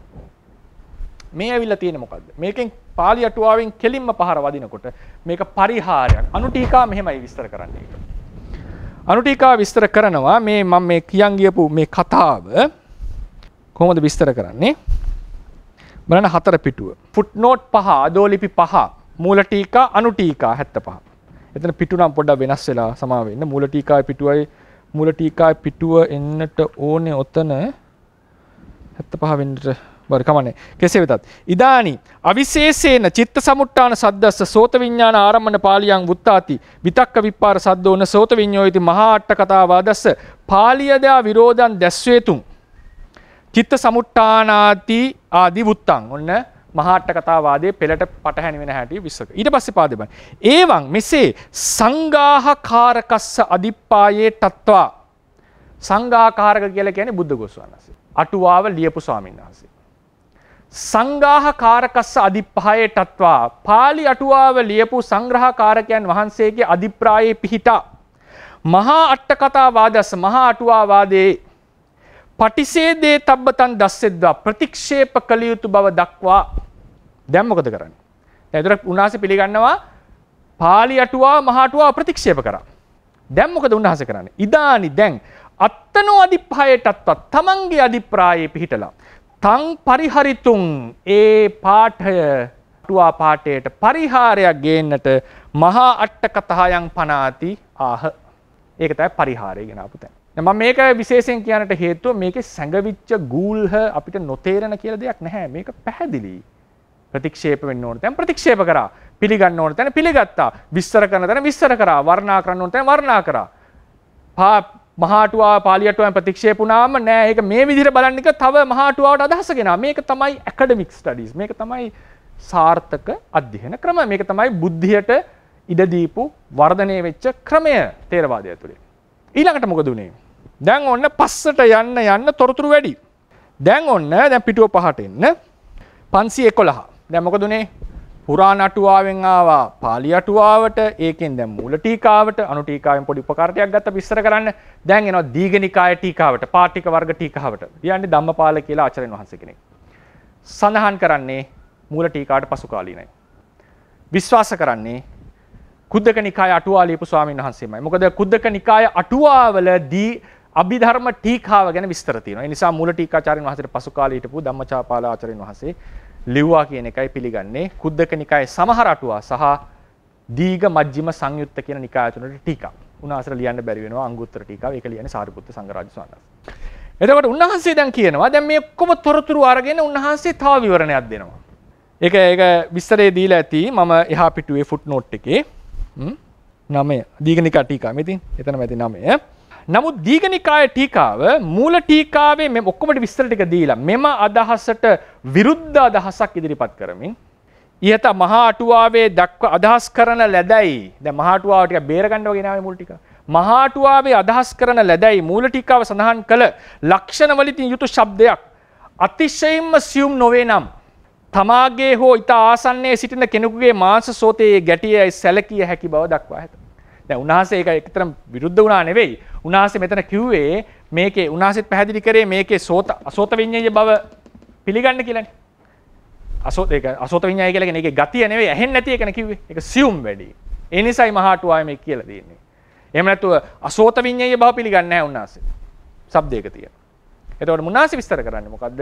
එතන ඒක ලියලා තියෙන විදිහ තමයි මහා ආචාර්ය ආනන්දරාචාර්ය වහන්සේ මෙහෙම අදහසක හිටියා. ඉතින් ඒ නිසා එසේ වුණත් මේක මෙසේ දත යුතුයි කියලා ටිකක් විරුද්ධව ලියලා තියෙනවා. මම ඒක තේරුම් ගන්නේ උන්වහන්සේ මහාටුවාවට පරිහාරය තමයි දෙන්න හැදුවේ. ඉතින් ඒ නිසා උන්වහන්සේත් අසෝත විඤ්ඤාය භවයක පිළිගන්නවා. එක්කෝ උන්වහන්සේ ඒක විරුද්ධව ලිව්වා හරි නැත්නම් ඒකේ යම් අදහසක් ඉදිරිපත් කරලා තියෙනවා. නෑ එහෙම කෙසේ නමුත් ඒකේ සියුම් බව අඩු වෙනවා නම් ඒ කියන්නේ ටිකක් සියුම් ටිකක් හරි අවුලාරික නම් ගොඩාක්ම සියුම් නැත්නම් ওই ශබ්ද කනට ඇහෙනවා. ඒ නිසා මේ කතා ඊතරම් වැදගත් නැහැ කියන එක වගේ එකයි මේ කියලා තියෙන්නේ. ඒ නිසා ඒක අසෝත විඤ්ඤායයි කියන පාඨය අවසානයේ කියලා තියෙන්නේ මේක අවුල්කාරී. මේ පාඨය ඉවත් කරගන්න කියන එකයි මේ නොකිය කියන්නේ. ඒක අසෝත විඤ්ඤායය සලකන්නට එපා. මොකද අසෝත විඤ්ඤායයි කියපු ගමම්ම එන්නේ සෝතේට සංවේදී නැහැ කියන එක. ඒක શબ્දයක් නෙවෙයි එතකොට එහෙනම්. නැත්නම් ශබ්ද වර්ග දෙකක් තියෙන්නට ඕනේ. අසෝත විඤ්ඤාය શબ્ද, සෝත විඤ්ඤාය શબ્ද කියලා. ඒ නිසා මේ තමයි මේකේ සම්බන්ධයෙන් තියෙන ථේරවාද විවරණය. මේක හරි ලස්සනයි. මේක ගොඩාක් කරුණු කාරණා සූත්‍රයෙන්, අභිධර්මයෙන්, අටුවාවෙන් මේ හැම තැනකින්ම අරගෙන මේ විවරණය, විවාදය ගොඩනැගිලා තියෙනවා. ඒ දියුණු වෙච්ච ක්‍රමය ධර්මයේ බුද්ධිය. එසේ 512 බලන්න තවත් පස්සෙට එනකොට තේරවාද ඉවැන්වීම වලට දක්වන සියලුම දැනුම මත පිහිටා පරමත දීපනී ආචාර්ය වහන්සේ අනුදීපනීයේ විතක්ක විස්තාර શબ્දය පහත පරිදි විස්තර කර ඇත. මේ තමයි විතක්ක විස්තාර શબ્දය පිළිබඳ අපිට හම්බ වෙන මෑතකදී හම්බ වෙන ඊටාම හොඳම විස්තරය. මොකද සියල්ල අධ්‍යයනය කරලා උන්වහන්සේ දෙන විවරණය. මම ඒක කියවන්නම් කියවීමෙන් අවසන් කරමු. මොකද්ද මේ විතක්ක විස්තාර શબ્දය? දැන් කිව්වනේ මේ શબ્දය මොකද්ද කියලා. දැන් මේක අවසානයේ පන්ති අවසන් කරන්නට මේ වාක්‍ය මම කියවනවා සිංහලෙකට යන් අපි. විතක්ක විස්තාර શબ્දය යනු පහත පරිදිය. මහත් වූ අර්ථයක් සිතන අයෙකුට ශෝක කිරීම වශයෙන් හෝ සතුට වීම වශයෙන් බලවත් විතර්කයක් කල්පනාවක් පවතී. මෙසේ කල්පනා කරන පුද්ගලයා තමාගේ ශෝකය හෝ සතුට දරා ගැනීමට නොහැකිව තවකෙකු සමග කතා කරන්නාසේ තමන්ගේ මුඛයෙහි අව්‍යක්ත ශබ්දයක් උසුරුවයි. ප්‍රකෘති මහජනය ඇතැම් විටම ශබ්ද මාත්‍රය ශ්‍රවණය කරයි. ඇතැම් විට ශබ්ද මාත්‍රයක්වත් ශ්‍රවණය නොකරයි. දැන් මේ දැනුමෙන් ඇවිච්ච ක්‍රමය.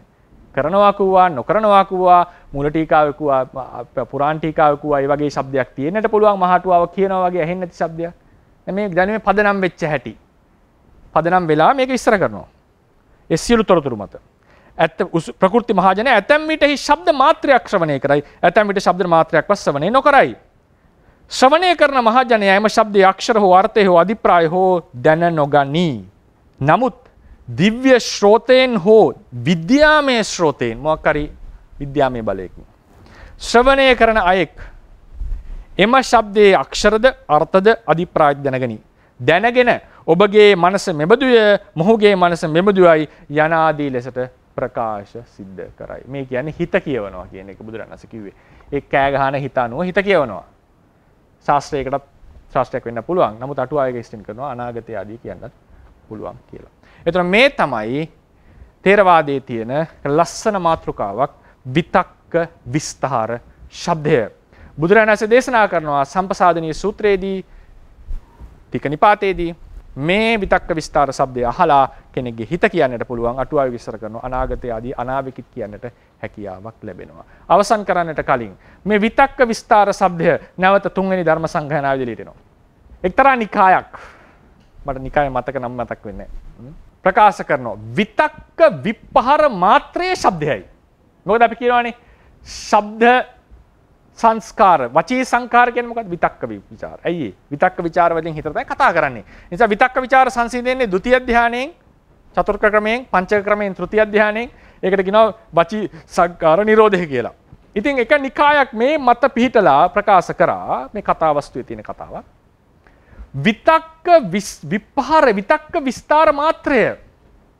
ඒ විතක්ක වචී විතර්කයයි වචී විඤ්ඤාතියයි කියන දෙක හට ගැනීමම શબ્දයක්. શબ્දයකුත් හට ගන්නවා. ඒ දෙකේ පැවැත්මමයි શબ્ද විතක්ක විචාර શબ્දය. ඒ කියන්නේ නාම ධර්මයකට શબ્දය කියලා කියනවා. මෙන්න මේ වචන පාට මත පිහිටලා.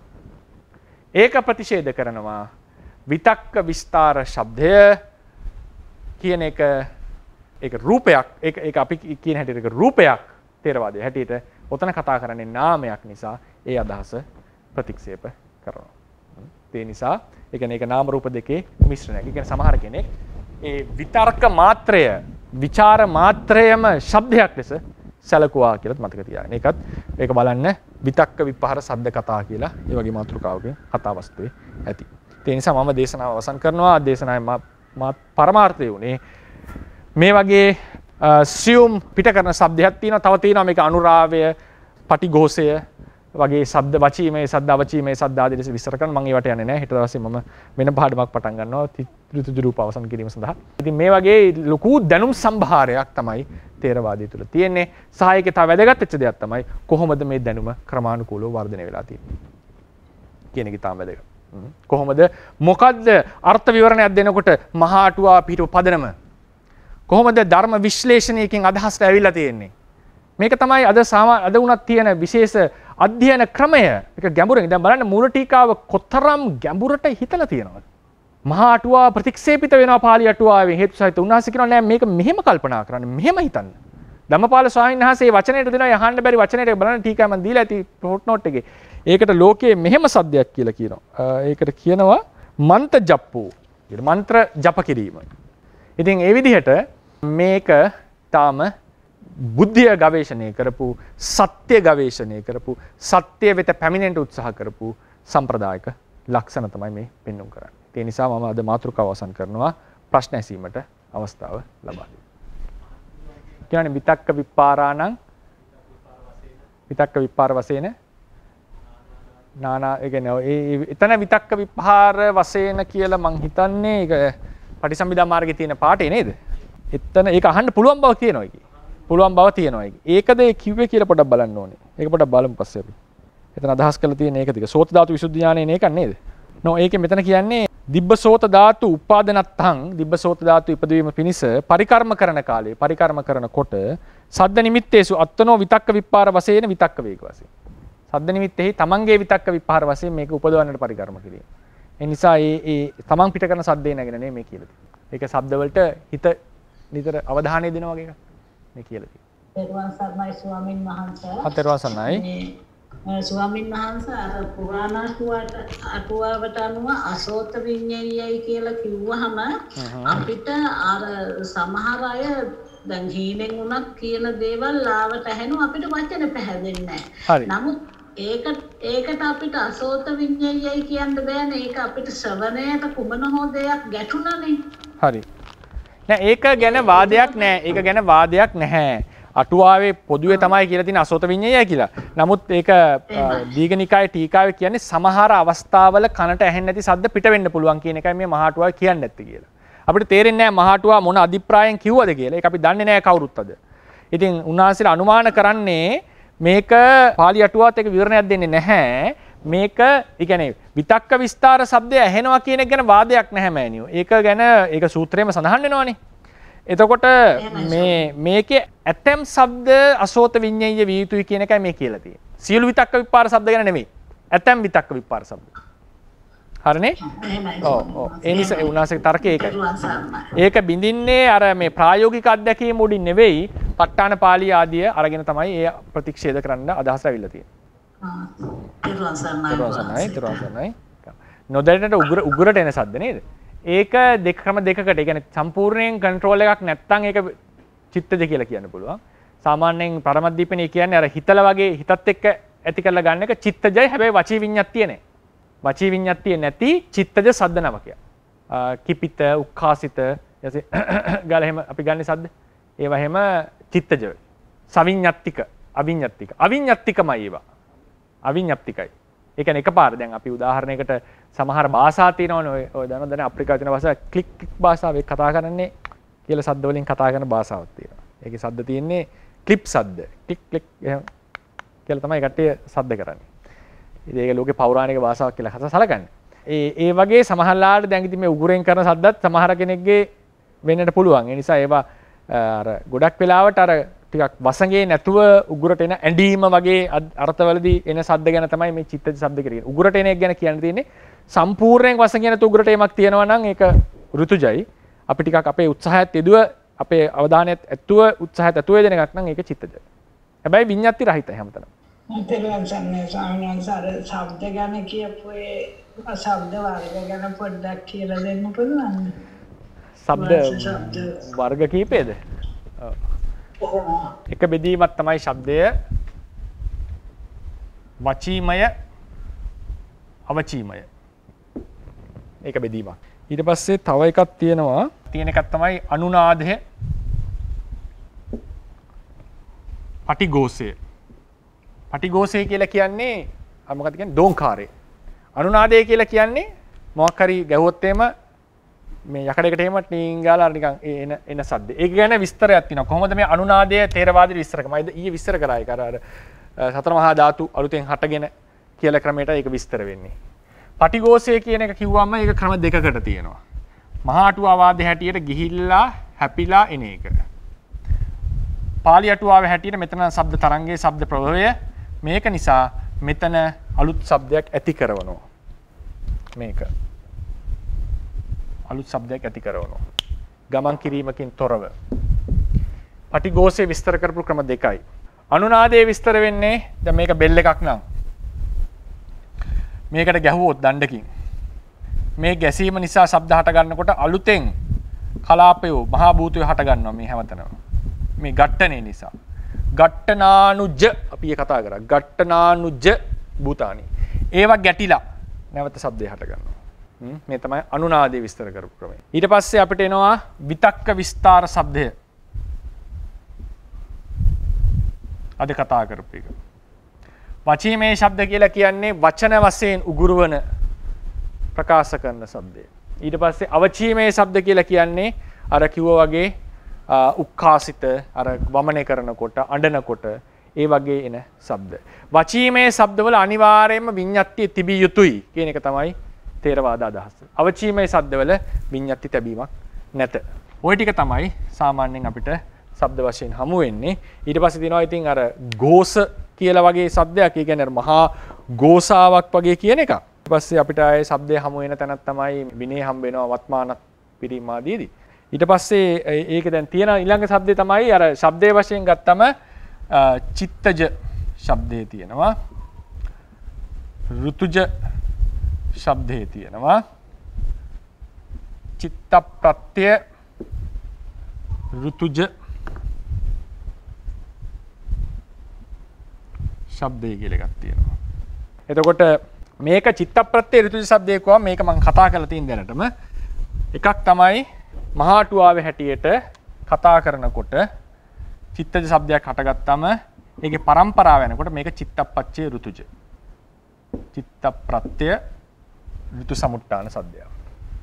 ඊට පස්සේ චිත්තප්‍රත්‍ය ඍතු සමුට්ඨාන ශබ්දයක් තමයි පරමත දීපේනේ හැටියට ගහනකොට අප්පුඩි ගහනකොට එහෙම සිත ප්‍රත්‍ය වෙලා තියෙනවා මේ શબ્දය තියෙන. මේක ඍතුජ શબ્දයක්. සමහර ටීකාවල එක ටීකාවක පුරාණ ටීකාව කියන මේක චිත්තජ શબ્දයක් කියලා. උන්වහන්සේකට විරුද්ධ වෙනවා. උන්වහන්සේ කියන්නේ මේක චිත්තප්පත්‍ය ඍතුජයි තාම. ඊට පස්සේ එකක් තියෙනවා සූත්‍ර කර්මයෙන් කර්මජ. කර්මය නිසා මිහිරි වූ ශබ්දය කියලා එකක්. මෙතන අපි කතා කරා කර්මය නිසා මිහිරි වූ ශබ්දය වෙන්නේ කර්මය නිසා ඒ හාත්පස තියෙන රූපාදිය වෙනස් කරවලා හොඳ ලස්සන ශබ්දයක් උච්චාරණය කරන්නට හරි ගස්සනවා. ඊට පස්සේ ශබ්දයේ බෙදීම් වශයෙන් තියෙනවා ඒක බලන්න බ්‍රහ්මස්වරේ අෂ්ටාංග සමන්වාගත බ්‍රහ්මස්වරේ.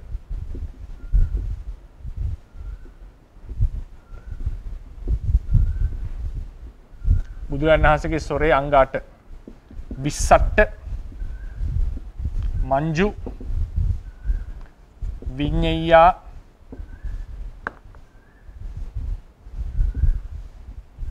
සවනීය විසරද බින්දු ගම්භීර නින්නාද මේ තමයි බුදුරජාණන් වහන්සේගේ ස්වරයේ තිබිච්ච ලක්ෂණ 8. විස්සට්ට මංජු විඤ්ඤයා සවනීයාච විසරදෝ බින්දු ගම්භීර නින්නාදෝ ඉමේ අට්ටංගිකා සරා. මේ තමයි උන්වහන්සේගේ ස්වරය. මේක ඔක්කොම වචීමය.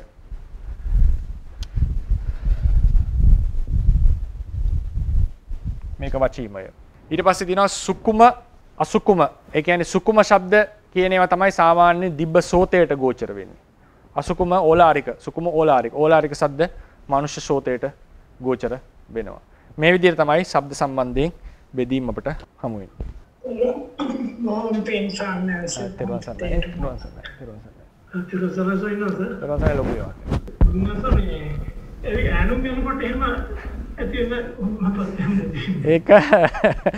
ඒකත් මොකද සිත තියෙනවද ඒක? ටිකක් යෙදෙනවත් තියෙනවා හිතා ගන්න අමාරුයි ඒක. නැහැ වගේත් යෙදෙනවා. ඍතුජ වශයෙන්ුත් යෙදෙනවා. හැබැයි නිදාගෙන ඉන්නකොට ඈනු යනවා සාමාන්‍ය. හිත යෙදෙනව නේද? නිදාගෙන ඉන්නකොට ඈනු යනවද? එහෙම වෙන්නේ නැහැ නේ. නෑ. ඒ කියන්නේ සිත් අනිවාර්යෙන් ඍතුවෙන් තමයි බලපෑම එන්නේ. අපි හිතලා ඈනුම් අරින්නේ නැහැ නේ කවුරුත් යවන්න බෑනේ. නමුත් ඒක මේ එතන යම් චිත්තජ එකක් තියෙනවා. අඩනකොට ඒකත් කන්ට්‍රෝල් නැහැනේ. නමුත් සිත එදිලා තියෙනවා වගේ චිත්තජයි කියලා හිතෙනවා. මට ඒක බලමු අපි කල්පනා කරලා. කොහොමද වෙන්නේ කියලා. හිතලා නවත්තන්න බෑ ඒක. දැන් අඬීමත් එහෙමනේ. දැන් ඇඬිලා දුකක් ආවොත් එහෙම නවත්තන්න බෑ. හොඳ ප්‍රශ්නයක්.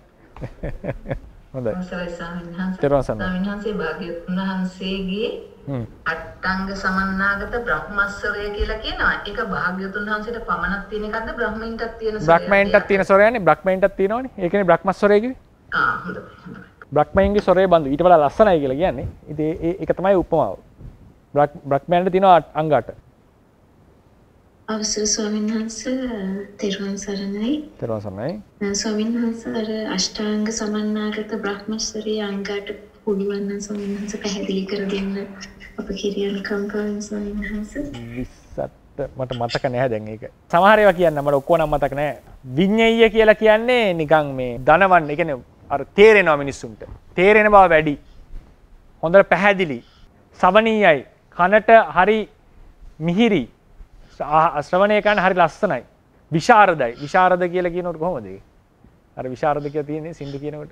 හරි විශාරද බවක් තියෙනවා ඒ ස්වරේ නිකන් කියනකොට වික්ත විශාරද කියන්නේ එතුමා පිහිටලා කියන්නේ ඒක නිකන් ඒකේ විසඳ බවක් විශාරද බවක් තියෙනවා. බින්දු කියන එක නම් මට මතක නැහැ. ගම්බීර කියන්නේ ගැඹුරුයි හඬ. නින්නාදයි කියවම අර නිකන් නින්නාද දෙනවා. අර නිකන් මිනි ගෙඩි වලට ගැහුවා වගේ. පැතිරෙන නින්නාදයක් තියෙනවා. 20ට කිව්වම ඒක මේ පැහැදිලි. හරි විසඳව තියෙන හඬක් 20ට. පැහැදිලි. ඕකේ මංජු බින්දු කියන දෙක බලන්න ඕනේ. මං හිතන්නේ එකක් තමයි මේ ඒක බලන්න වෙනවා මේ. ඕක රේරුකාණේ චන්දවිමල ස්වාමීන් වහන්සේගේ සූවිසි මහා ගුණේ පොතේ ඇති. බලන්න සුගත ගුණේද? භගවා ගුණේද? මොකක් හරි එකක ඇති. අෂ්ටාංග සමන්නාත බ්‍රහ්මස්වරයේ. රූපශ්‍රීය හරි මොකක් හරි එකක ඇති භගවා කියන එක. අවස්ථයි සම්මාසෙතන විස්සත්ත මංජු විඤ්ඤය සවණියා විසාරිනෝ කියලා තියෙනතර විසාරිනෝ සමා අන්න හරි විසරදනේ විසාරිනෝ හරි බොහොම පික් විසාරිනෝ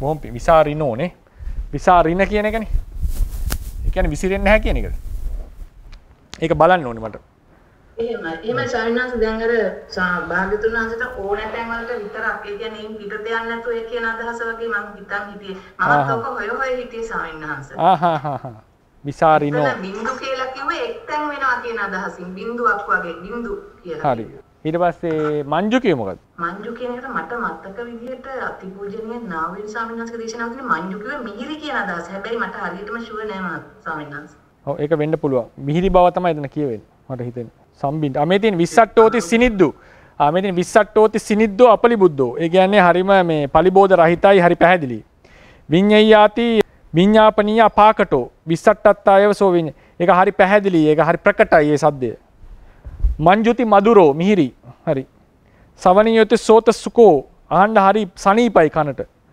මధుරත්තා චේව සවණියෝ හෝති මිහිරි නිසාම සවණියක් වෙනවලු බින්දු සම්බින්දතෝ සම්පින්දිතෝ ඒක විසිරෙන්නේ හොඳ එක තැනකට රැස් වෙලා වගේ තියෙනවා. සද්ද නිකන් හරි ෂාප් කියන එක වෙන්න ඇති. හරි ෂාප් සවුන්ඩ්ස් කියලා කියන්නේ. ඒ හඬ විසාරීති අවිසටෝ බින්දුතාවේව අවිසර. ඒක විසිරෙන්නේ නැහැ කියන හඬ. ඒක ෂාප් කියන අර්ථයෙන්. ගම්භීරෝ ගම්භීර සමුට්ටිතෝ. මෙහෙම ඉන්නේ ගැඹුරෙන්ම හටගන්නේ. නින්නාදීති නින්නාදවා. ඒක හොඳට නින්නාද දෙනවා. යතා පරිසන්ති චක්කවාල පරියන්තෙම්පි ඒකබද්ධ පරිසං විඤ්ඤාපේති. සක්වල පරියන්ත කොට එක පිරිස් සම්පූර්ණ හිටියත් කියන්නට පුළුවන් දේශනාව. බහිද්දාති අඟුලි මත්තම්පි පරිසතෝ බහිද්දාන ගච්ඡති. පිරිසෙන් එහාට ඇහෙන්නෙත් නැහැ මොනවද. අවශ්‍ය ඒ කියන්නේ පිරිසෙන් එහාට ඇහෙන්නේ නැහැ සද්දේ. තස්මා සෝ ඒව රූපෝ මధుරස්සරෝ අකාරණාමා නස්සති ඉති භගවතෝ ගෝසෝ පරිසාය මත්තකේ නේව චරති. නිකන් අප හරියට නිකන් මේ අපරාධේ මේ තරම් ලස්සන සද්දයක් කවුරුත් අහන්න නැතුව නිකන් නැති වෙන එක අපරාධය වගේ බලාපොරොත්තු වෙච්ච අයට විතරක් ඇහෙනවා කියලා තියෙනවා. නිකන් අර සද්දේ හාල පහල යනවා අපරාධනේ කියලා වගේ නිකන් එහෙම නිකන් උපමාවක් දීලා තියෙනවා. සෝ යෝරූපෝ මధుරස්සරෝ අකාරනාමා නස්සීති. ඉති භගවතෝ ගෝසෝ පරිසාය මත්තකේ නේව චරති. පිරිසගේ ට විතරයි ඒක ඇහෙනවා කියලා වගේ අන්න හරි. ඔව්. ස්වාමීන් වහන්සේ බ්‍රහ්මස්වරයේ කියන දැන් බ්‍රහ්මීන්ට චක්කු සෝත කියන ආයතනෙ තියෙන්නේ. එතකොට ඕන වෙලාවට උන්වහන්සේලා මේ මවාගෙන එහෙම දේශනා කරනවා. දැන් සාම කුමාර බ්‍රහ්ම රාජ්‍යය එහෙම එන පඩිනවා කියනවා දිව්‍ය ලෝකවලට ඒ වගේ අවස්ථාවල මවාගෙන කියනවාද එහෙම? මවාගෙන කියලා අදහස් කරේ? ඒ කියන්නේ දැන් අපි බ්‍රහ්මයින්ට තියෙන ආයතන පහම නෑනේ. දෙකක් වුණාට ඒ කට තියෙනවා ඒ කට්ටියට. කට ඒවා තියෙනවා. ඒ කියන්නේ නැත්තේ දිවේ සංවේදී බව නැත්තේ. නැත්නම් කය තියෙනවා ඒ කට්ටියට. බ්‍රහ්මයා කියලා ඇහැකුයි කනකුයි විතරක් නෙමෙයි. මුළු ඒ කියන්නේ බ්‍රහ්ම කයක්ම තියෙනවා. ඒකේ නාසය තියෙනවා හරිය ඍජු නාසයක් තියෙනවා. ඒකේ මේ සංවේදී බව නැහැ. කයේ සංවේදී බව නැහැ. දිවේ සංවේදී බව නැහැ. එහෙම නැතු ඒ අංගපසක නැහැ කියන එක නෙමෙයි. පැහැදිලිද? එහෙමයි ස්වාමීන් මුක්ත කියලා වචනයක් ඉදන් සමහර තැන්වල එහෙම ඒ වගේ වෙන්නේ නැති. ක්‍රියාකාරී නැතුව මුක්ත කියලා? මුක්ත කියලා මේ ධාතු කතාවල එහෙම මේවා අහලා තියෙනවා මේ මොකද මුක්තයි ඒ සෝ ගාන ජීවහා කාය කියලා. මුත්ත කියලා කියන්නේ ගාන ජීවහා කාය තුන නැහැ. ඒ ප්‍රසාද තුන නැත්තේ. ධාතු කතා කියන්නේ ප්‍රසාද තුන නැත්තේ. සසම්භාරව නැතුව නෙවෙයි. සසම්භාරේ තියෙනවා. මුත නැහැ කියන එක. මුක්ත. මුක්තයි කියන්නේ ඒකෙන් නැහැ. ඒකෙන් බලන්න ඕනේ පාඩේ මොකද්ද කියලා. ඒ අදහසක් තමයි. ඒ ප්‍රසාද නැහැ කියන එකයි කියලා තින්නේ. එහෙම නැතුව මේ ඒ සසම්භාරයක නැතුවනේ. ඕක අපි කතා කරා චක්කුසෝත පාඩම් වල පොඩ්ඩක් බලන්න ඒකේ දීර්ඝව. හොඳයි බොහොම පිං සාරයි. තෙරුවන් අවසරයි ස්වාමීන් වහන්සේ තෙරුවන් සරණයි ස්වාමීන් වහන්සේලා මේ සම්පත සාධනීය සූත්‍රයේ අර හතරවෙනියට විස්තර වෙන එකේ තියෙන්නේ විතක්ක ਵਿਚාර සමාධියේ ඉන්න කෙනෙක්ගේද මේ තියෙන එකක් ගැනද මේ හිතින් බලලා කියන්නේ ස්වාමීන් වහන්සේ? ඔව් ඒක මෙහෙමයි අටුවාවේ කියන්නේ තේරවාදයේ හැතරේ විතක්ක ਵਿਚාර රහිත හිත හරිම සියුම්නේ. විතක්ක ਵਿਚාර හරිම ඕලාරිකයිනේ. ඉතින් විතක්ක ਵਿਚාර රහිත සිතක් බලන්න පුළුවන් කියලා කියන අනිත් සිත් ගැන කවර කතාවද කියලා කියන්නේ. එහෙමයි ඒක විස්තර කරන්නේ. ඒ නිසා විතක්ක ਵਿਚාර රහිත සිතක් දැන් මේකේ තියෙන එකක් තමයි තියෙන නිමිති අනුව කිව්වා. වෙන කෙනෙක්ගේ සද්දය අහලා කිව්වා. හරිනේ? සද්දං සුත්තා මනුස්සස්සවා දේව එහෙම තියෙන අමනුස්සස්සවා කියලා. ඊට පස්සේ විතක්ක විපාර සද්දය අහලා කොර නිකන් පැහැදිලි නැති සද්දය අහලත් කියන්න පුළුවන්. ශබ්ද මොනවත් නැතුව එතකොට ශබ්දේ නැතිබුනේ. ශබ්දය ගත්තම අර බාහිර තිබිච්ච නිමිති ටික හරි නිමිත්තේන කියනවා. නිමිත්තේන ආදිසති. ඊට පස්සේ දෙවෙනි එක තමයි වෙන අයගේ ශබ්ද අහලා වෙන අයගේ කතා අහලා කියනවා. ඒ වෙන අයගේ විතක්ක විපාර විතක්ක ਵਿਚාර අනුව පිට වෙච්ච ශබ්ද. දැන් මේ කෙනෙක්ගේ විතක්ක විපාර ශබ්දේ ඉන්නේ විතක්ක විචාර දෙක නිසා විතක්ක විචාර දෙක නිසා ශබ්දයක් පිට වෙනවා. ඒ ශබ්දය අහලා ඔන්න මෙයාගේ හිත මෙහෙමයි කියලා කතාවට කියන අනාගතේ කියනවා.